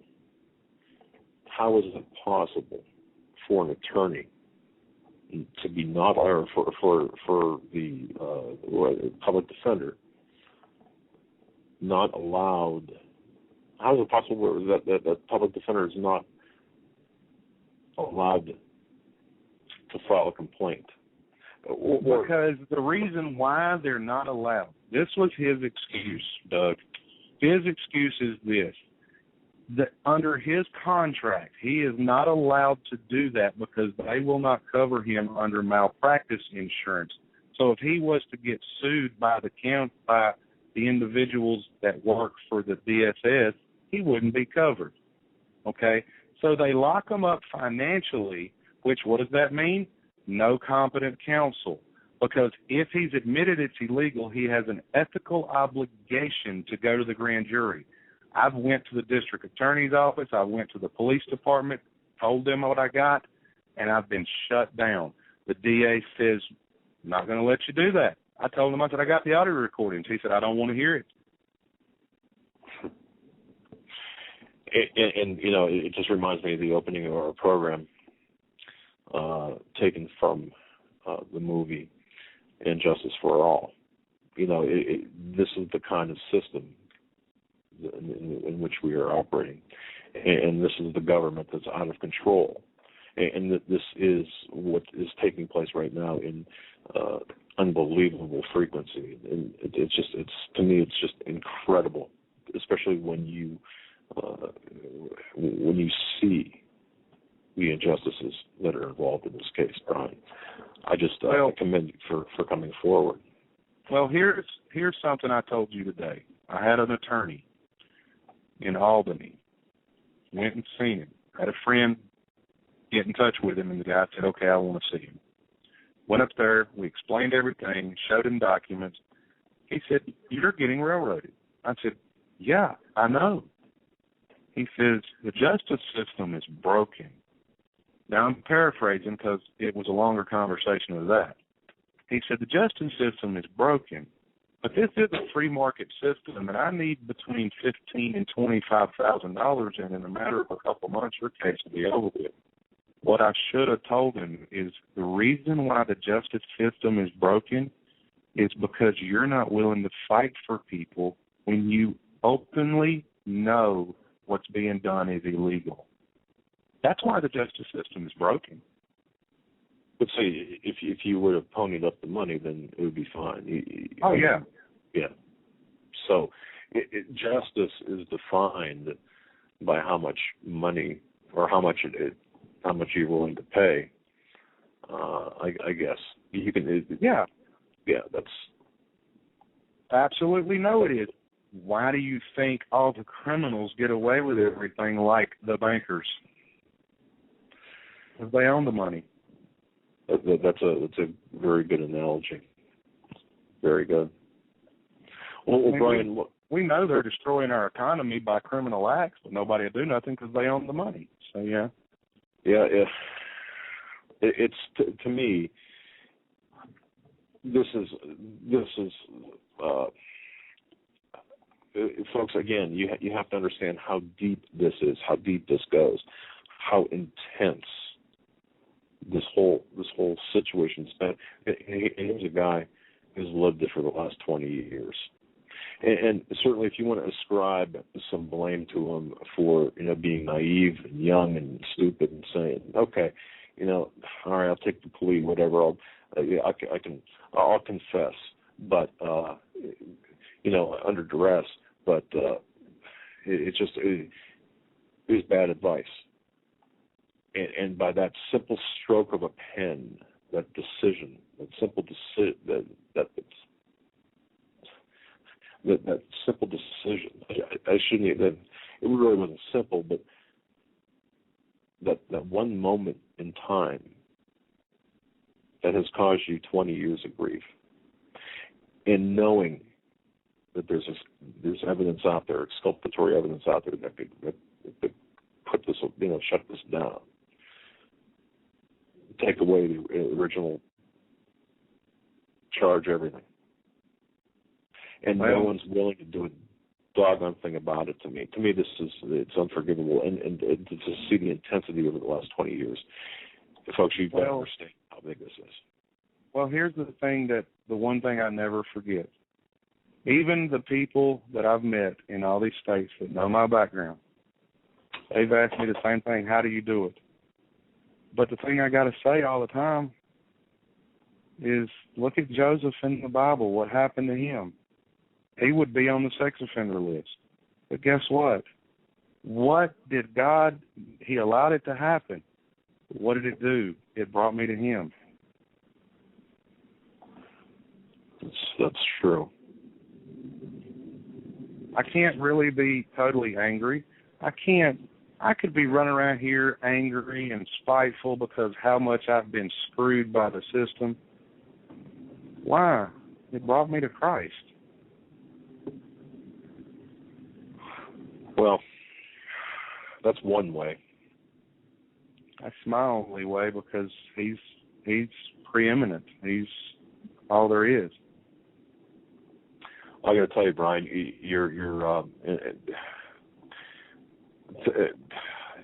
it's just an amazing story, and I will say this: we're going to be following what the County of Ulster does, just because we know we've got people from Ulster County listening tonight. Department of Social Services in Kingston, New York. We know, or I want those people to know up there that we're going to be watching very closely what happens here with Mr. and Mrs. Brian Robertson and his family, and we really are going to be keeping a close eye on this situation. We're going to be in contact with Mr. Earlist. I'll be in contact with Mr. Robertson here pretty much consistently over the next week, on a daily basis, to make sure he's been arrested. Yes, and until we can arrive at some sort of resolution of this, because your life is still turned upside down. You're still unable to live as a family until this is resolved. That's right. By the way, you got all their phone numbers, because I sent you that on the motions I filed. So you've got every lawyer, every person's phone numbers, except for Melissa Roach. I think I'll have to email you that. Well, yeah, it's I do. But just to put, the people from the County of Ulster, the Department of Social Services, on notice, of course, and we're talking about Nancy DeFeo, the case supervisor, Suzanne Ferry. We have your information, and we will be watching, and we're going to do everything we can to see that there's some sort of resolution so this man can get his life back together. Yeah, I want to thank you, Brian, for sharing all of this information. I hope that by exposing this, that we've done a little bit in advancing a resolution to your situation, because it really hurt me. I was really hurt that no one would really take a look at your case, evaluate and do anything for you. Well, the thing is this: you got to realize there's a lot of people that may not agree with my views on some things. But you've read a lot of the same studies I have, and I know how DSS operates. Whether you think vaccines are great or not, she has not had a shot since day one. Never a one. And if DSS gets my daughter and gives her almost 3 years' worth of vaccines at one time, and Doug, you know as well as I do, don't put it past them. Oh, yeah. That many shots at one time will kill my daughter, more than likely. So, yeah, I've been desperate for 8 months because I know what they'll do. Yeah, and folks, that's another aspect we did not talk about, the fact that, Mr. and Mrs. Robertson, their position on vaccinations, that as parents, as responsible parents, how that plays into this whole picture. You don't think, folks, that has something to do with all of this? Of course it does. Mr. Robertson's a vocal opponent of vaccines. Again, you don't think that's part of this? Of course it is. It's part of the agenda. And as you very astutely mentioned earlier, the template is the same. This is how it was in Nazi Germany. And here we go. I mean, the parallels are just numerous. So, Brian, I want to thank you again. We're going to cut you loose. You just keep in touch. We'll be in touch. We're going to be following this up close and personal.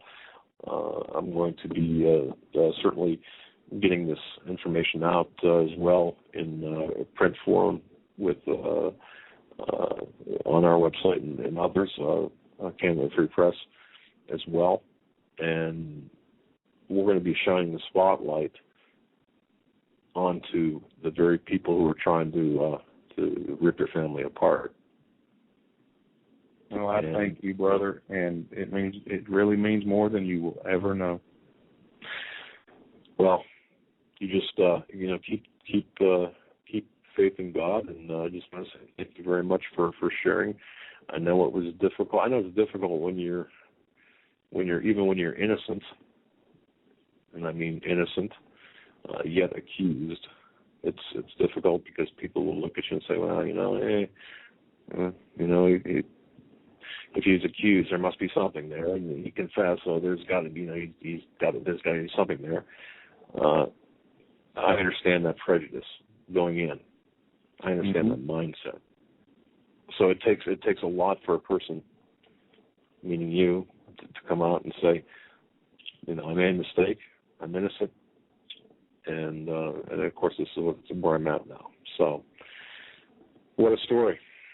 And this should serve as a warning for all Americans listening to this, of what could very well happen to you, or if not you, certainly to a member of your family. Brian, I want to thank you very much for joining us, and we will be in touch. God bless, man. You too. Thank you, Brian. You're welcome. Bye. So there you have it. And Joe, this is only just one small part.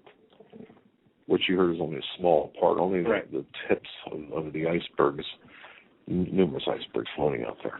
Yeah, and I was quiet through the interview because I didn't hear a lot of this. I didn't see the information, and I just wanted to listen and hear what he had to say. And the implications are staggering. Well, yeah.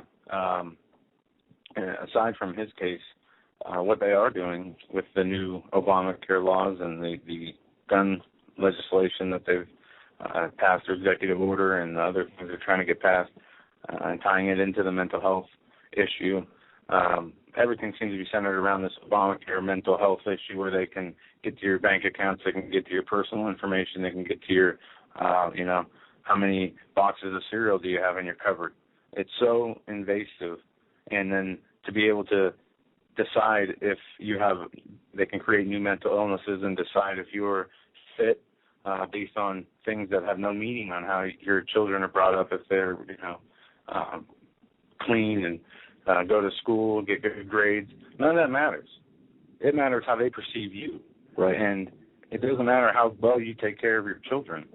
And that is the sad part of the story, because, when we heard his story, he said, none of the children didn't ever accuse him, and it was the opposite. They said no, and there was no evidence, but yet they continued to pressure to the point where you have these public defenders, these lawyers that they take the easy way out. And we've dealt with this a lot, where lawyers would just say, well, it's better to be safe than sorry, and plea bargain even if you didn't do it. And that happens so much more than people understand, and it's not good at all.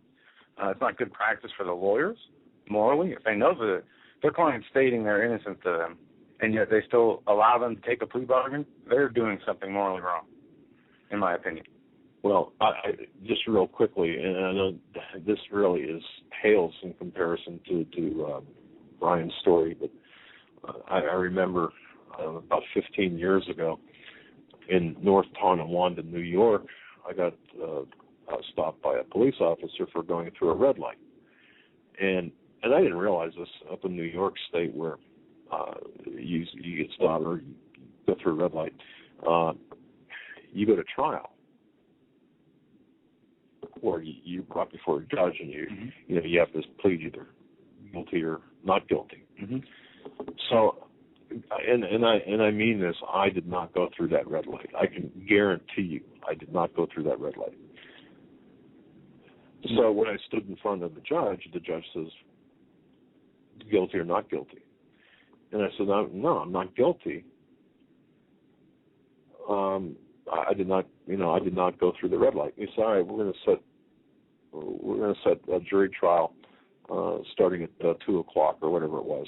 And I remember thinking, a jury trial. It was like 2 o'clock the next day or I don't know. But at any rate, it was just an incredible, surreal to think that I was going to sit, in front of a jury, have to testify in front of a jury over a traffic violation. That's why I just don't respond to them and then don't go back to that town until the 7 years is over. Well, when I looked at the judge, when it says the judge not guilty, I pled not guilty. He said, okay, we're going to schedule the jury trial. And I said, well, wait a minute, no, I'm not going to do this. I'll just take fine. I'm guilty. Yeah, take the fine. And he said, extortion. Well, he said, I'm not going to have somebody in my courtroom say that they're not guilty and pay a fine if they truly feel they're not guilty. And I said, well, wait a minute. So then I've got to spend 2 days to, and get an attorney to defend myself. To defend yourself. Right. Which, now, if you think about that, it makes perfect sense. But you're talking about a traffic violation. Right. Just apply that to this gentleman, but magnify the duress and the... Right. It'd be like they had the ability to take away your car and your license. It's terrible. And a lot of people go through it, and I've seen people in chat say that they've seen people go through it. Some people have actually gone through it themselves, and it's a terrible situation. Yeah. We're up against the top of the hour break. We'll be right back after these short messages. You're listening to the Hagmann and Hagmann Report. It's Tuesday, January 22nd, 2013. When we come back, we're going to hit news for the final hour. Big time, as we have a lot to cover. We'll be right back.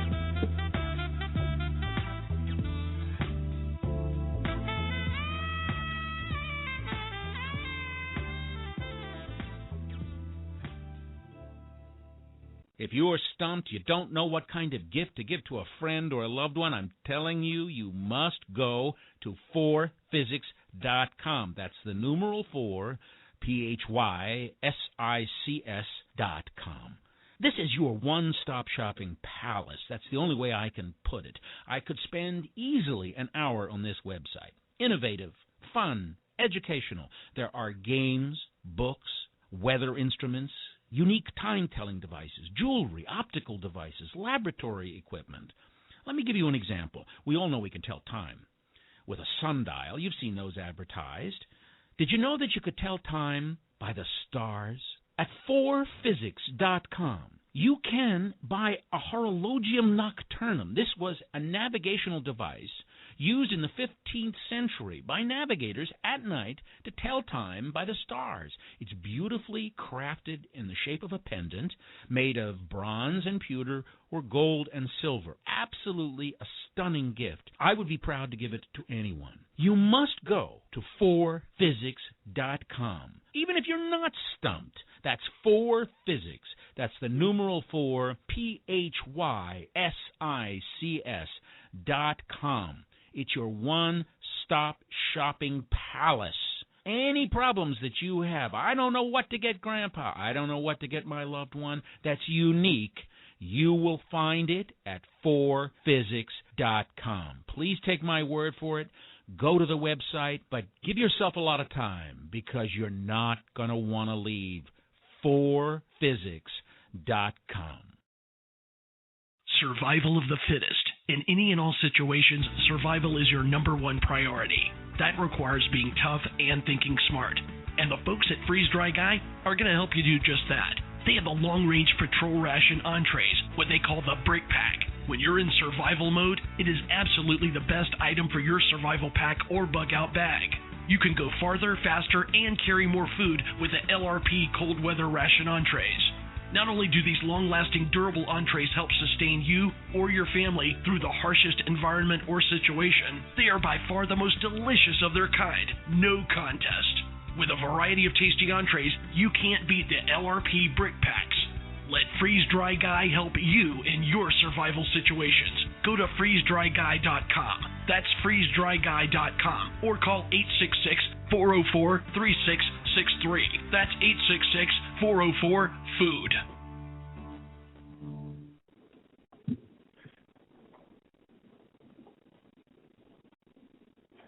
And welcome back, ladies and gentlemen, to the top of the third hour. We had a mix-up there. Thought we were going to have a live read, and you screwed it up. So do you have any intro? Well, let me do that right now. I'm just out of breath. I just want to... you got the paper over there? I got the paper right here. Okay. Dysfunction in the studio. Actually, I'm out of breath, but I had to run across the studio to do something. In fact, mute us for a second. All right. What I'm going to do is play this clip of Lawrence O'Donnell. It's only 37 seconds. It's what he said about Christians in the Bible after the inauguration. Another episode of the Politics of Religion.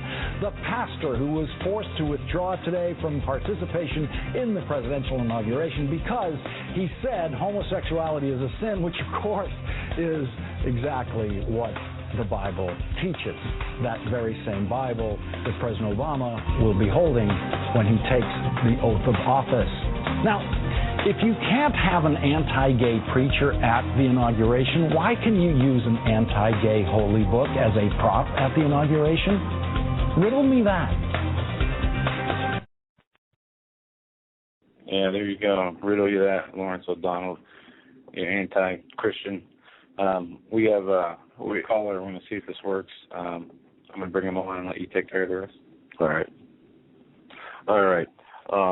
Folks, those who listened for the last hour to the case of to the case that we were talking about with Brian Robertson. Yeah. The individual who contacted me during that interview has a lot of background, a lot of perspective on this and how big this is and how this can relate, how this all fits together into what's taking place today. I want to bring him on. I'm not going to identify him by name, but sir, welcome to the Hagmann and Hagmann Report. Can you hear me? Are we having... He's on. You're on. Did you mute yourself? Yeah, I don't know. We know that Blog Talk Radio prompted us audio problems they're having with the phones. So if you can hear us, we can't hear you. Yeah. And I don't think anybody else can hear you either. And Skype, a way of communicating via Skype. No. All right, we can try and call him. Yeah, let's. In fact, we'll do that. Did you get that number? Well, yeah, I see it just dropped, and it says, we are experiencing issues with the call-in number. Our technical experts are working on it. Okay, yeah. I'm going to try and call him right now. Meanwhile, the live read I didn't do, which is so exciting. Live read is so exciting. Folks, I just want to tell you about a sponsor of ours, Grandland Firearms of British Columbia. Now, you've heard me talk about them. If you go to their website, if you haven't been to their website yet, you got to check it out. What beautiful pictures. Grandland Firearms, located in Campbell River, British Columbia, one of the greatest area suppliers of all kinds of hunting equipment, guns, different types of weapons, full listing or full inventory of various weapons, of various survival gear. In fact, they just updated their website for their gun stock list. I would check that out right away. If you're up in Canada, you can. I'll tell you some of the prices on their weapons. Just magnificent. It would want to make me go up to Canada. And in fact, a Mossberg Maverick 12 gauge. Brand new, $269.99. Just one instance there. Also, excuse me, still trying to get over this, whatever this gunk is. But the Carl Granlund and his wife, they've been in business for over 20 years in Campbell River, British Columbia. Once again, they're the go-to place if you are in British Columbia for all kinds of hunting gear, rifles, so on, pellet guns, ammunition, reloading supplies. You need it, they've got it. Anything a hunter needs, they've got it. So pay them a visit if you're up in British Columbia. If not, visit them at GranlundFirearms.com. That's GranlundFirearms.com. If you can't go up there physically, certainly go up there virtually. And while you're there, sign their guest book and tell them Doug and Joe Hagmann sent you. That's GranlundFirearms.com.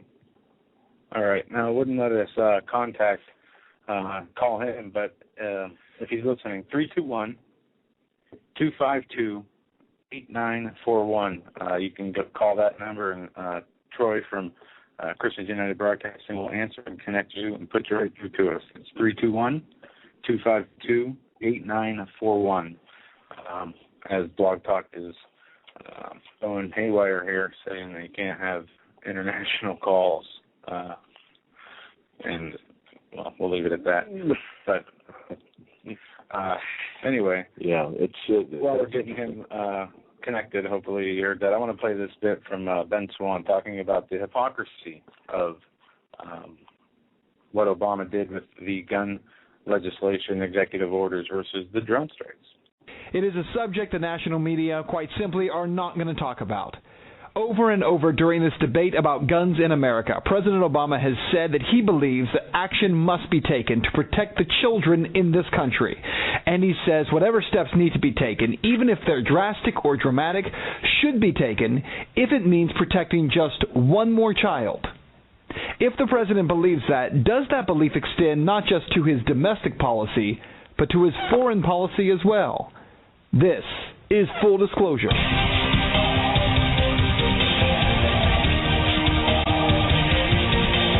President Obama unveiled his plan for new gun control restrictions in the United States in light of the Sandy Hook Elementary School shooting. The president, among other things, wants strict bans on assault weapons, on high-capacity magazines, as well as issuing 23 executive orders that he believes will help to not only protect schools and children, but will also crack down on those who he believes should not have guns. Among those 23 executive orders issued is a call for $500 million.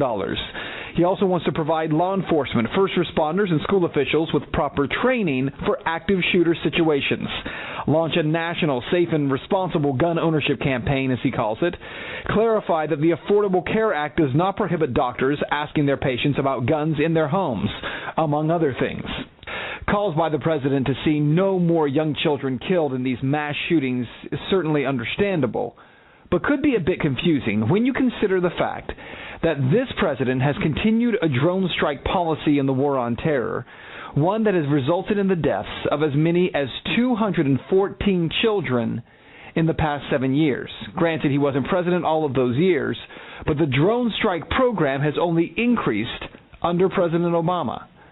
According to the Bureau for Investigative Journalism, since 2004, 176 children have been reportedly killed in just Pakistan. 27 to 35 children killed by drone strike in Yemen. And since 2007, 1 to 3 children killed in Somalia, again as a result of drone strikes. What you need to know is that the number of children killed in Pakistan, Somalia, and Yemen over the past 7 years is nearly 11 times the number of children killed at Sandy Hook Elementary School. The president thought that it was fitting to issue 23 executive orders in order to prevent, he says, another one of these tragedies, even just one more child from being killed. But the fact is, the president could issue one simple order to end the deaths of children around the world by U.S. drone strike. And that is full disclosure. All right. That's interesting stats.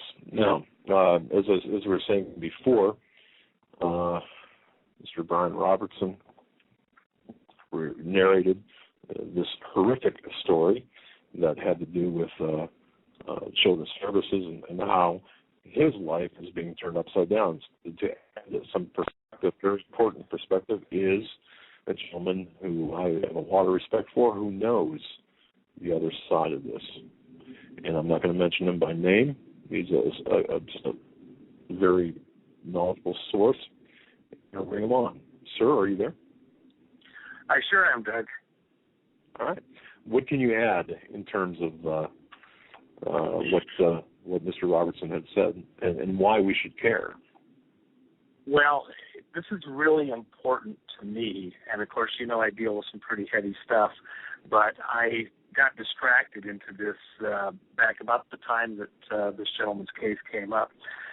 If you remember, when Clinton came in office, one of the things that happened was that he, like Obama, came in catering to the homosexual community to, as a voting base, as did the Democrats in general.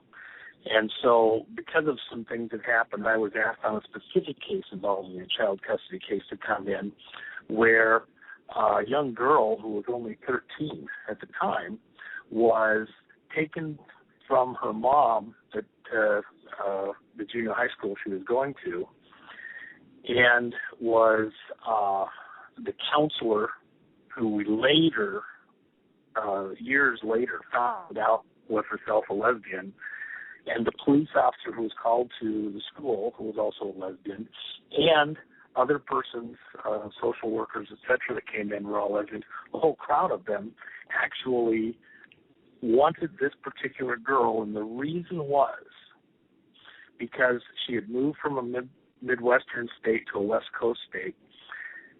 She had what was called a Webley Fund trust. She was born prematurely exposed to chemicals. And this Webley Fund trust, the mother had never used any of the money. She'd left it there for the daughter when she grew up and went to school. She had enough money from her business to be able to pay all the bills. It was there to cover medical expenses, and it's because she was born prematurely because the mother was exposed to chemicals prior to the birth, so she was born way early. So as part of this settlement, and Webley Fund is a big, huge, hundreds of millions of dollars settlement, anywhere that she would be treated or be in a public school or anywhere else, it has to be reported to the caregivers. It has to be reported to the school so that, let's say she needed extra tutoring to understand a subject, or she needed counseling, or she needed help with medications or anything. All the school people, all the government people know that fund's available so they can tap it to take care of this girl. Because the mother had the money, she didn't need to. So this fund, the school knows how much money is in the fund. They know she has it, and they know she's good for it. If they get control of that child, then she's like a cash cow. And anybody that has a hold of her can do it. Now, this little clique wanted her because at that particular time, there was this belief that that was being pushed by some of the governors in these Western countries, states, Western countries, that they had to balance this disproportionate situation, because now that they were recognizing that gays and lesbians are in a minority status, by executive order, they decided that they had to balance the books. So although the law, the finding was that basically children should be placed, if they showed tendencies to be gay or lesbian or homosexual, that they should be placed with those kind of a family. These social workers interpreted it, no. Any kid, 13 years old, what are they showing? They're showing anything? No, they just grabbed them all. So literally, just every kid that came down the line was practically going to somebody in that thing. And they were doing the same type of outreach that your guest was mentioning, where they're saying, we need foster homes. We've got to have more foster homes because we just don't have enough. And because there's this urgent need for more foster homes, and there's not enough regular homes with children, or even if good people came in and they were church-going normal people, if they went to church, they aren't qualified because they have a bias. And they have a natural tendency to look down on, certain things. And we've already decided that there may be a homosexual, tendency on the part of this child, so we can't place them there.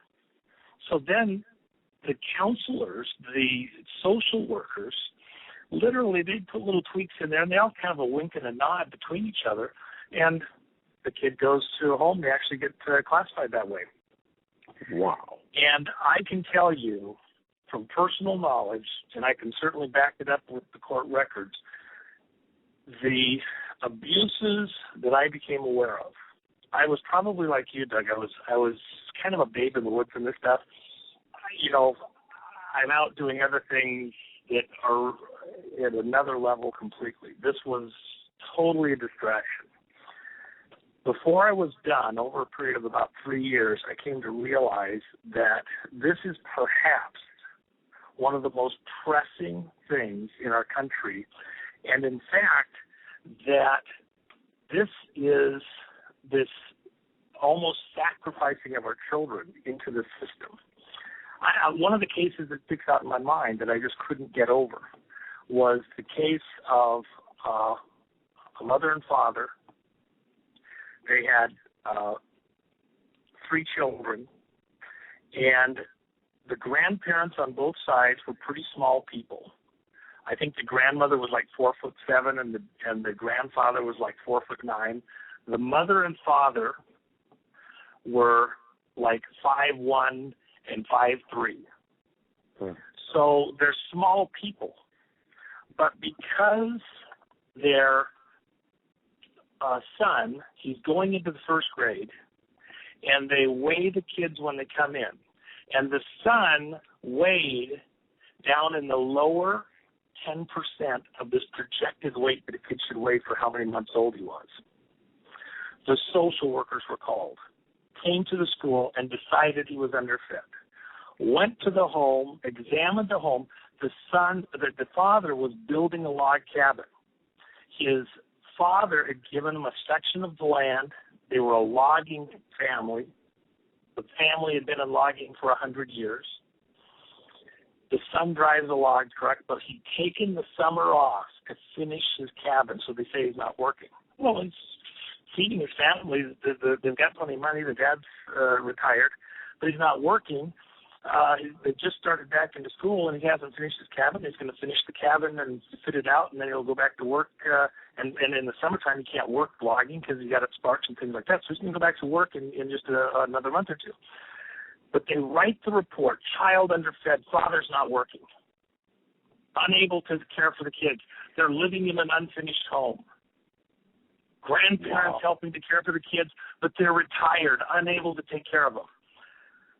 As sure as I am talking to you right now and your people are listening, they showed up, took the kids from those parents, healthy, happy, plump, well-fed, pictures taken the day before they were taken, laughing and kidding, nice, plump little kid, but they're small people. Took those kids and never got them back. Took all the money from the grandparents on legal fees. Ran the parents through the mill like you can't imagine, the tears. A beautiful family totally destroyed. Another case I'll give you. Gentleman was a church worker, wanted to help in the world. He just decided he wanted to do something. He taught English. He never made a lot of money in his life, but he had been to Thailand when he was in the military. He moves to Thailand to work for a mission group teaching English to Thai people. While he's there, one of his students and he get married. Now, at the time, he's like 29 and she's like 23. They have 4 kids in Thailand. He decides to move back to the United States because he wants his kids, who are now just getting ready to start school, to get an American experience. Goes through the whole process, moves here to the United States. Of course, he just gets here. He's kind of struggling to find his feet again. He has a job working in the factory. He's not making a pile of money, but he's just trying to get started. He's only been here for a few months. His wife is Thai. She speaks a little broken English. Somebody in the apartment building where they're living a guy who turns out actually had a history as a sex predator, is constantly badgering her because she's, he thinks she's Oriental, she must be easy or something. And so this one day he's trying to hook up with her, and she says in her broken English, "I know what you. Lo, go away. I know what you." And she swings a broom at him. He calls the police. The police show up, and he accuses her of trying to hurt him. And he shows this mark on his cheek where it's a little brushed up. She had complained to the apartment manager and to neighbors about this guy constantly bothering her, asked them to keep an eye for her when he's around, when her husband's at work. She doesn't work because she's taking care of her kids. Only one of them told enough to go to school at the time. The police decide that she abused him. They didn't have a way to reach the husband at work because he doesn't have a cell phone or anything like that at the time. Because there's nobody to take the kids, CPS, Child Protective Services, takes the little kids, goes to school and gets the other kid at school, takes the wife, and because she's yelling and frantic, and she can't speak good English, and she's frantic about them taking her babies, they decide to take her to a mental hospital for an evaluation. The husband comes home. The neighbor is laughing and tells him that his wife said she doesn't love him anymore and left with the kids.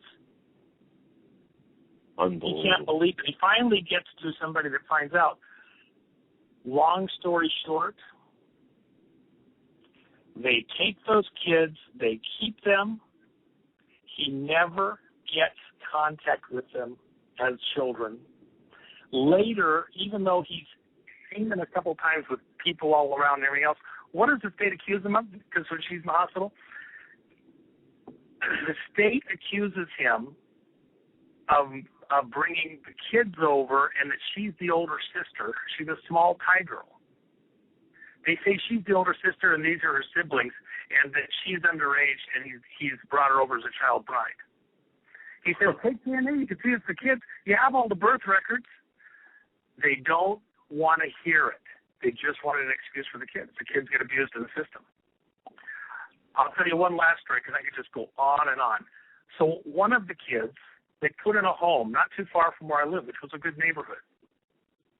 I grew up there. I mean, I had no idea. This place is less than 2 miles from the home that I grew up in a decent neighborhood. Wow. This home, where they put this child, one of these children, doesn't have doorknobs on the doors. When we finally get the records the state watched us from getting as hard as they could, it showed that there were over 1,000 kids put through that house in a 3-year period. They said that it was an emergency place because they didn't have enough foster homes to take children in. So they had to put kids in, when they take them from the parents and put them in a police car, this was a home they could take children to take care of. On a running basis, this 4-bedroom home on a daily running basis showed records having 18 to 20 kids in it every night. It had reports going to the police department, to the Attorney General's office, to Child Protective Services, from police officers, fire department aid workers, taxi cab drivers, neighbors, relatives, all saying there's horrible abuse going on in this place. Pimps picking up young girls, 10, 11, 12 years old, and paying off one of the people in this home so they could take the girl and go do what they were doing. Oh, man. Children shown as runaways. 6 months old, runaway. Right there in the state's records. Where's the kid? Does it say mother and child runaway? No, there's no mother shows up on the records. How do you have a 6-month-old runaway and never shows back up? This home got hundreds of thousands of dollars. It was all a scam. This is a business. This is a business, and we're paying for it. If you look at the budgets that are going for Child Protective Services for stealing kids from their families under these bizarre things. I thought it was a rare thing. I thought it was, just, a couple here and there. The further I dug in, the worse it was. It just got worse and worse and worse. And one of the things you almost had to just walk away. You couldn't, and the families, the parents, once they get in the machine, they get tagged a certain way, you're done. Now, some of these kids do need to be, some of these parents are there's a problem. No question about it. And a lot of these workers in the system are trying their darndest to do a decent job. But the problem is they're in a system that's so heavily weighted. Because what is it? It's a cash cow. It's free federal money. They get this money to do this, and they get this matching money for all of the government services. It's a grinder. And they won't stop. There's no incentive to use common sense or reason. I'll just tell you one last one. It was a horrible situation. So, got a kid. He was taken from his parents for all the right reasons. Parents had drug problems, other issues. The kid wasn't being taken care of properly. So, in the course of all this, one of the other kids tells me, have you talked to this certain boy? And I said, I don't know. I've never met him. You need to talk to him. He needs help. Yeah, I mean, if he wants to call me, have him call me. I don't know what I can do. So he gets a hold of me. He's a runaway. He gets a hold of me and he tells me what's going on. He's 14 years old. He's about 6 foot tall. He's tall for his age. Beautiful, handsome, curly, blonde-haired kid. Blue-eyed. And he tells me that the counselors at this place take pictures of him all the time, including nude. And that when I get into the story further, there's all sorts of bizarre things. Well, in the course of talking to somebody else that was involved in this person who had been handling adoptions says, well, we have pictures of some of the kids. They shop these around and they get sperm samples and then they use them for their lesbian friends who want to have babies, gay couples. And so they'll shop the pictures and then decide there's one. She pulls out a file with about 30 pictures in it. I'm going, are you kidding me? No, because they don't have any diseases or anything. They think they're pretty safe and they can think what their kids can look like. And this kid is telling me that he is having to ejaculate to show the counselors that he's not afraid of his sexuality. Oh. And what are they really doing? They're FedExing stuff out to these various places with sperm donors. Every time I turned around, and Doug, you know me, we've talked a lot. We have never spoken about this. This upset me so badly, you can't imagine. One of the attorneys that took on a case like this was actually getting real traction. The judges sanctioned him, started fining him for making motions that were absolutely, totally legitimate, legal motions. If you raise that in my court again, I'm going to sanction you. He finally, after being in business, this is an attorney, been in business for like 15 years, had his law schools and everything else. He was run out of business as an attorney, had to leave and go to another state. He started working as a cook, wiped him out, wiped his family out, because he was pursuing these types of cases, and the judges wouldn't have it. Mm-hmm. The money involved, and all you have to do is just do a Google search. All the kids being abused in the system. This is about grabbing kids and handing them out to older pedophiles. I know there's a lot of great people. I know there's great fostering. The problem is that the legitimate cases are buried in this maze of other cases where there's overreaching going on. If they weren't overreaching, they could actually do the job they need to do on these other kids to help the ones that are truly in need and to supervise their own work staff. But they always say they're overworked, and it's based on how many kids have you got, and then they're always worried about how long have you got them, and we got to keep them because it's about keeping how many kids you got. That's how much better money you get. And then the other thing is he mentioned about the shots. I just, the things that they were doing, abusing kids. Why? Because if a kid has medical needs, it's a special needs child.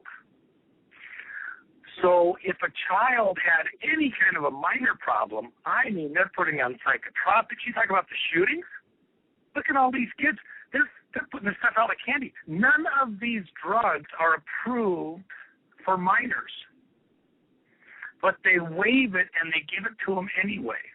They push it on them. They drug them. Mm-hmm. And so these kids end up with all sorts of physical problems besides the emotional problems. And if a kid complains about sexual abuse or something like that, oh my gosh, they'll do an evaluation, say they're just saying to get out, they want to go somewhere else. It's a false accusation, and then they'll put them on drugs and force them to take it and do blood tests to make sure they're taking it. And then the people that have these kids, these foster parents, every time they got to go to the doctor, every time they get paid for it. Well, the other thing is this. So if they have a special needs child, the state gets way more money from the federal government. And the foster care people get way more money to manage the child. They'll get a car, they'll get special accommodations in the house, special clothing allowances, special food allowances, everything else. It's a cash cow. And it goes right back to that very first case. There was money sitting there. They targeted her because she was a cash cow. You can't leave that money sitting there. We got to get that. Find a way. It's so twisted my ability to even focus on other things because as a nation, when you look at what was going on in Israel, if you look at what was going on with the Mayans and the Aztecs, all these societies where there was huge fundamental infrastructure problems at the end where God said, you're done. It's because they were doing what? They were sacrificing their children. They were sacrificing their own children. And right here in our midst, when I started to talk about this with my friends, with my relatives, with neighbors, none of them wanted to hear it. It was like they put their fingers in their ears because, no, the state doesn't do that. No, I'm telling you, you can't believe what's going on at this house right up the road. Listen, I don't want to hear about it. Please, the state does what it does. The judges are, good judges. They try to investigate. You're not understanding. I'm going, no, you don't understand. This is the worst crimes I've ever seen in my life. They just didn't want to believe that things could be so bad. I testified before state legislature. I prepared reports. I explained it. I went to police officers. They all said, hey, we're limited. There's only so much we can do. The state's, people are trying to do this. And you understood that there was some legitimate cases in there. Nothing like what they were going after. And so what happens? While everybody is looking the other way, the most defenseless among us are being sacrificed for dollars. This is a jobs program. This is a money program. Even from the medical standpoint, they were farming these kids out, psychiatrists and doctors, and running them. It was a mill. And the deeper you got into it, and you all heard here across the country about the Wenatchee case up in Washington. That was one example of what was going on. You had a kid sitting in a car with a social worker and a sheriff, and she points at the taxi cab driver going the other way, saying, that's one of the guys that abused me. They turn around, pick the guy up, never seen the kid in his life. Kid later admits, I just said it because they kept pressing me to ask it. Every time I tell somebody they do me a favor, I get to go out and go to a movie and stuff like that. They grabbed this guy out of his cab. He goes to jail for years. He would have been there for life if it hadn't been for a project that went out and actually tried to show that he wasn't guilty.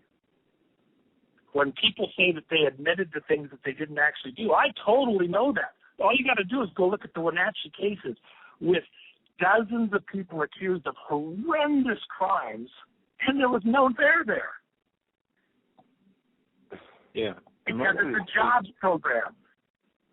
Jeez. And it seems like I've researched this a lot, and this is a huge problem in Europe. And most of these kids who get taken away from their parents for,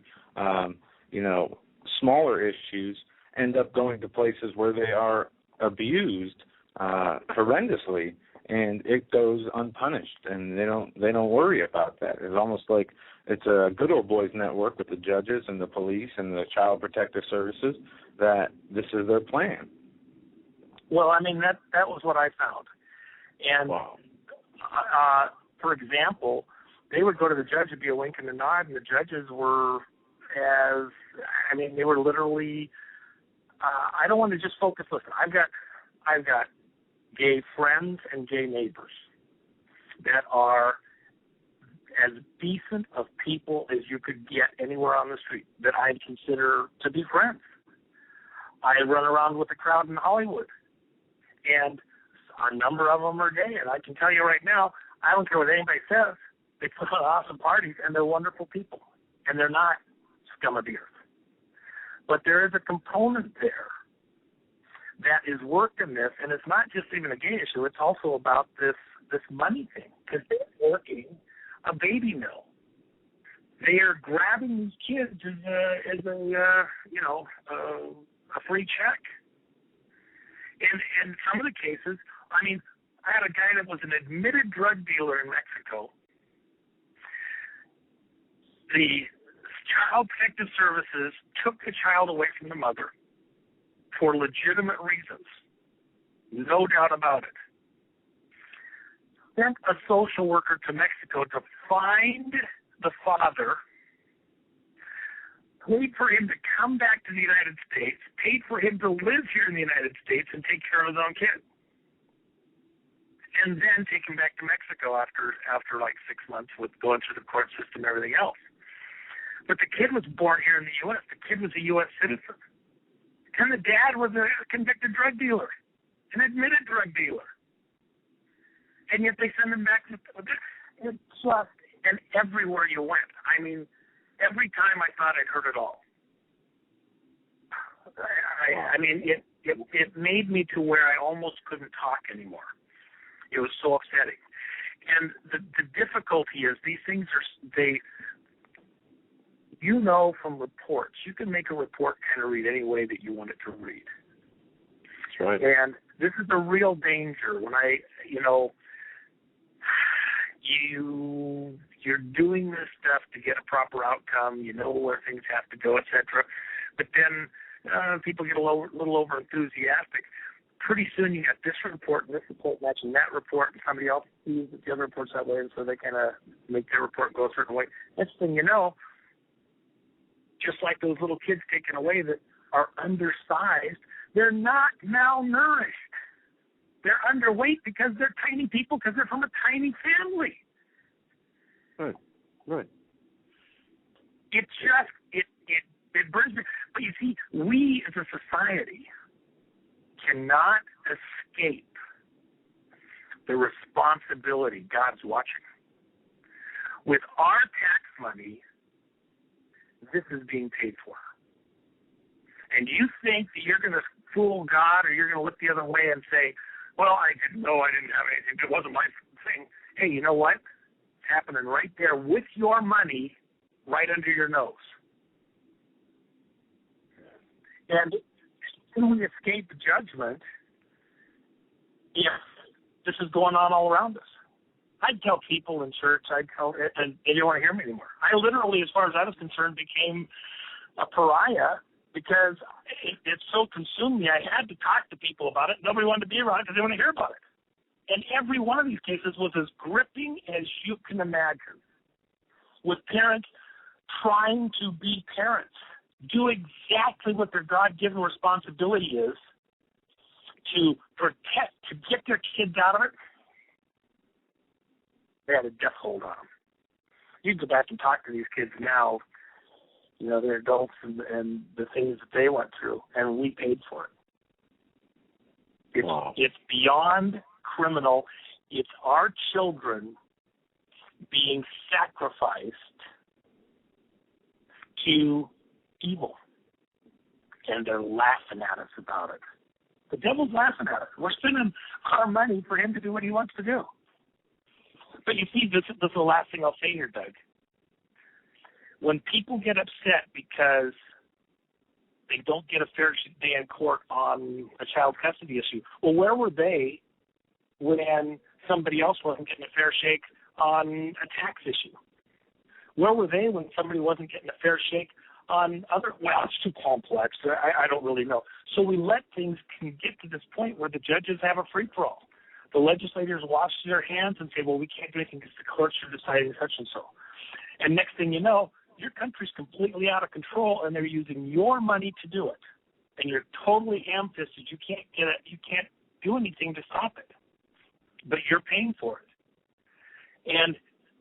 But at the end of the day, you looked the other way when it was the other guy down the street. If you're looking the other way when somebody like your guest tonight is saying, I'm being railroaded, you know, I just don't know what to do. You know, you can only protest so many days out in front of the court. You're paying for all this stuff.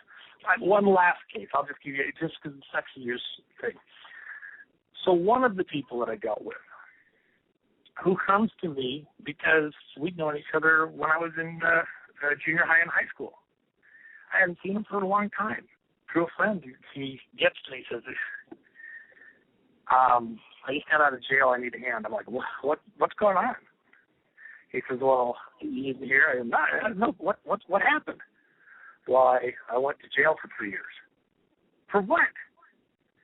For being a sexual predator. I'm like, what were you doing? What's going on? He'd been in a horrible car crash. He got burned severely on a large part of his body. He really couldn't afford to go to any hospital to get treated after he got out.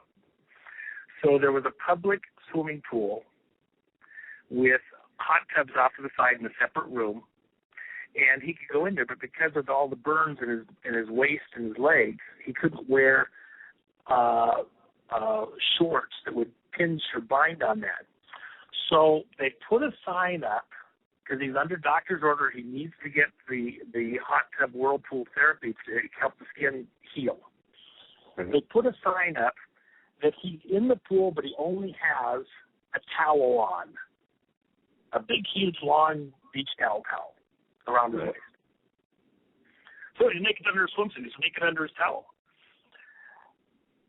A child comes to the door, who's about 6 or 7, and talks to him for a second and wants to get in the pool. And he says, well, you can't do that. And he says, no, that's, I'm just in here, but just find your mom. The mom comes over, sees him, sees the sign on the door, and starts making a big frantic thing. They actually get the cops over there. Nothing happened. The child tells the police officers nothing happened. The mother complains, gets on TV. An attorney sees her on TV, files a claim. Next thing you know, he wants to make this guy like he's a sex fiend. Next thing you know, the guy is being threatened, just like yours was, with going to jail probably for the rest of his life for touching this little girl. Well, even the girl said nothing happened. He ended up having to cop a plea, and he goes to jail. It was said initially he was just going to be on probation. He ends up going to jail in the toughest prison in the West Coast for 3 years. And he never did a thing. There was never an allegation that he did anything other than touch the child sexually, allegedly, which never happened. And people there said, I was in the room. He couldn't have done anything. It didn't matter because they wanted to get this thing so that they could get the money. And this attorney and that mother got a big settlement from the county because, or from the city, I should say, because they decided they didn't want to have it go to court. So they did an out-of-court agreed settlement. Anybody that thinks they're safe driving down the street any given day, you might be the next one. Just like that cab driver going down the street and somebody in a car points at him. Yeah. It is that bad. And it might not be everybody in our audience is going to have that problem, but you want to be that 1 in 5,000? And this is a very serious situation, very serious. Yeah, and just wait till things get so bad that travel is restricted and in different areas, and there are TSA-like people on the streets, and this will be much more commonplace than oh yeah, hey, look, than it is now, and it's very common now, and it's there's no attention given to it. Well, I know your listeners. Every one of them has a story. Everybody has got something that they can add in that's just as bad as the last one. I don't know at this point in time what the resolution is, except to say that your tax money's going for this. You know, but think about it. You know, these people who are shaking court. You and I talked earlier today. Look at the president. We have all these allegations of Social Security numbers, income, all sorts of bizarre stuff that's not showing up in the tax returns, loans on properties that he's associated with for millions of dollars going to judges and other people around him that look like bank fraud. And you can't get a fair shake. No court will touch it. No court will give you an actual honest day in court. You're not getting anything from the federal agencies. There's no honest investigations going on. They own the system. If you can't get it on these kinds of cases with the kids and like that, why do you think you would get it on these bigger ones? Because a precedent has been set. So much has gone under the bridge. We're so far down this path where people look the other way that the order of magnitude seriousness, they can get away with it there, they can get away with it anywhere. The lies around us are so great now that you cannot go through a day without having to look the other way on a dozen lies that are being told you about how your money's going to be there when you retire, that you're paying into the system, how, you know, the people, whether the vote's right. How can you have voting machines over and over and over and they're 100% of the vote went one way? Are you kidding me? And nobody's going to jail? And nobody's going to jail. If you don't have an honest vote, you don't have an honest court system, you got crooked judges to outer space. Mm-hmm. You can buy your way through the system, and everybody, you know, it's just the way it is. It's just the way it is. Okay, well, it's the way it is. We're in deep kimchi. I appreciate you letting me come on, Doug. I've been through these things. Your guest isn't exaggerating. To me, part of the reason why we're going through the crises that we're going through right this minute in our society is because back there, 15, 18, 20 years ago, when this guy's case started, everybody was busy then too. And they all looked the other way. It's not their problem. They don't know. They haven't got time. Okay, so you're sacrificing your kids up. Sow the wind, reap the whirlwind. That's the problem. Well spoken. So, and I'm sorry to have dominated the tail end of the show. I know you have lots of people who want to talk about this, and maybe there's people who want to talk in the chat room. I just felt this was important, at least to chime in and take it that one extra level. We need to be praying for these people. They are not always as bad as they're portrayed to be. There's a lot of them that have really, truly, honestly gotten a very raw deal. And I think people have to stop, think about that the system at this point in time doesn't have clean hands. There's plenty of cases, and that's part of the problem. You've got to look at them. There's plenty of cases where there's real bad guys, parents, that they don't need their kids anymore. There's fantastic foster care families. You know, I raised 5 foster kids myself. Right. But there is a corrupt element. There's pockets of it. And where it is, it's so putrid. It's so horrible that your people that are listening to the show probably actually cannot even fathom how bad it is. One of the houses, the one with all these kids that have gone through it, 1,003 years, twice a week, a van would come by to pick up kids that wanted to go down to a place where they were having a coven in satanic services.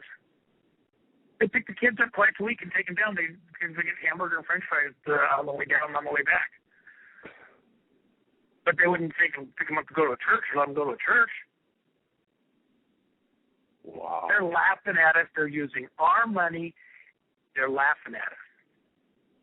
They are laughing because they've gotten into positions of authority, and they're going to work it. And we're supposed to back down, and we're not supposed to be too aggressive, and we're supposed to be, so, yeah. Very good, Doug. I apologize to your listeners for hogging this tail end and going off on my high horse, but this couldn't be more serious, and I hope that, some of your people understand and think about it, and that's why there's other ideas out there.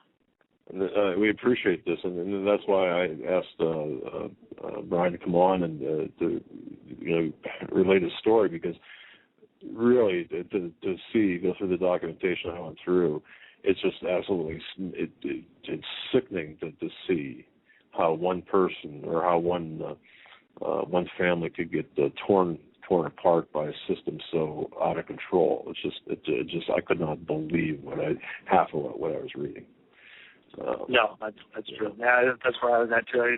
But at some point too, the other problem is for guys like you and me, and even for the rest of your listeners, these things become so convoluted, so complex, that if you try to help just a couple people out, you're done. You have no more time left for anything else in your life.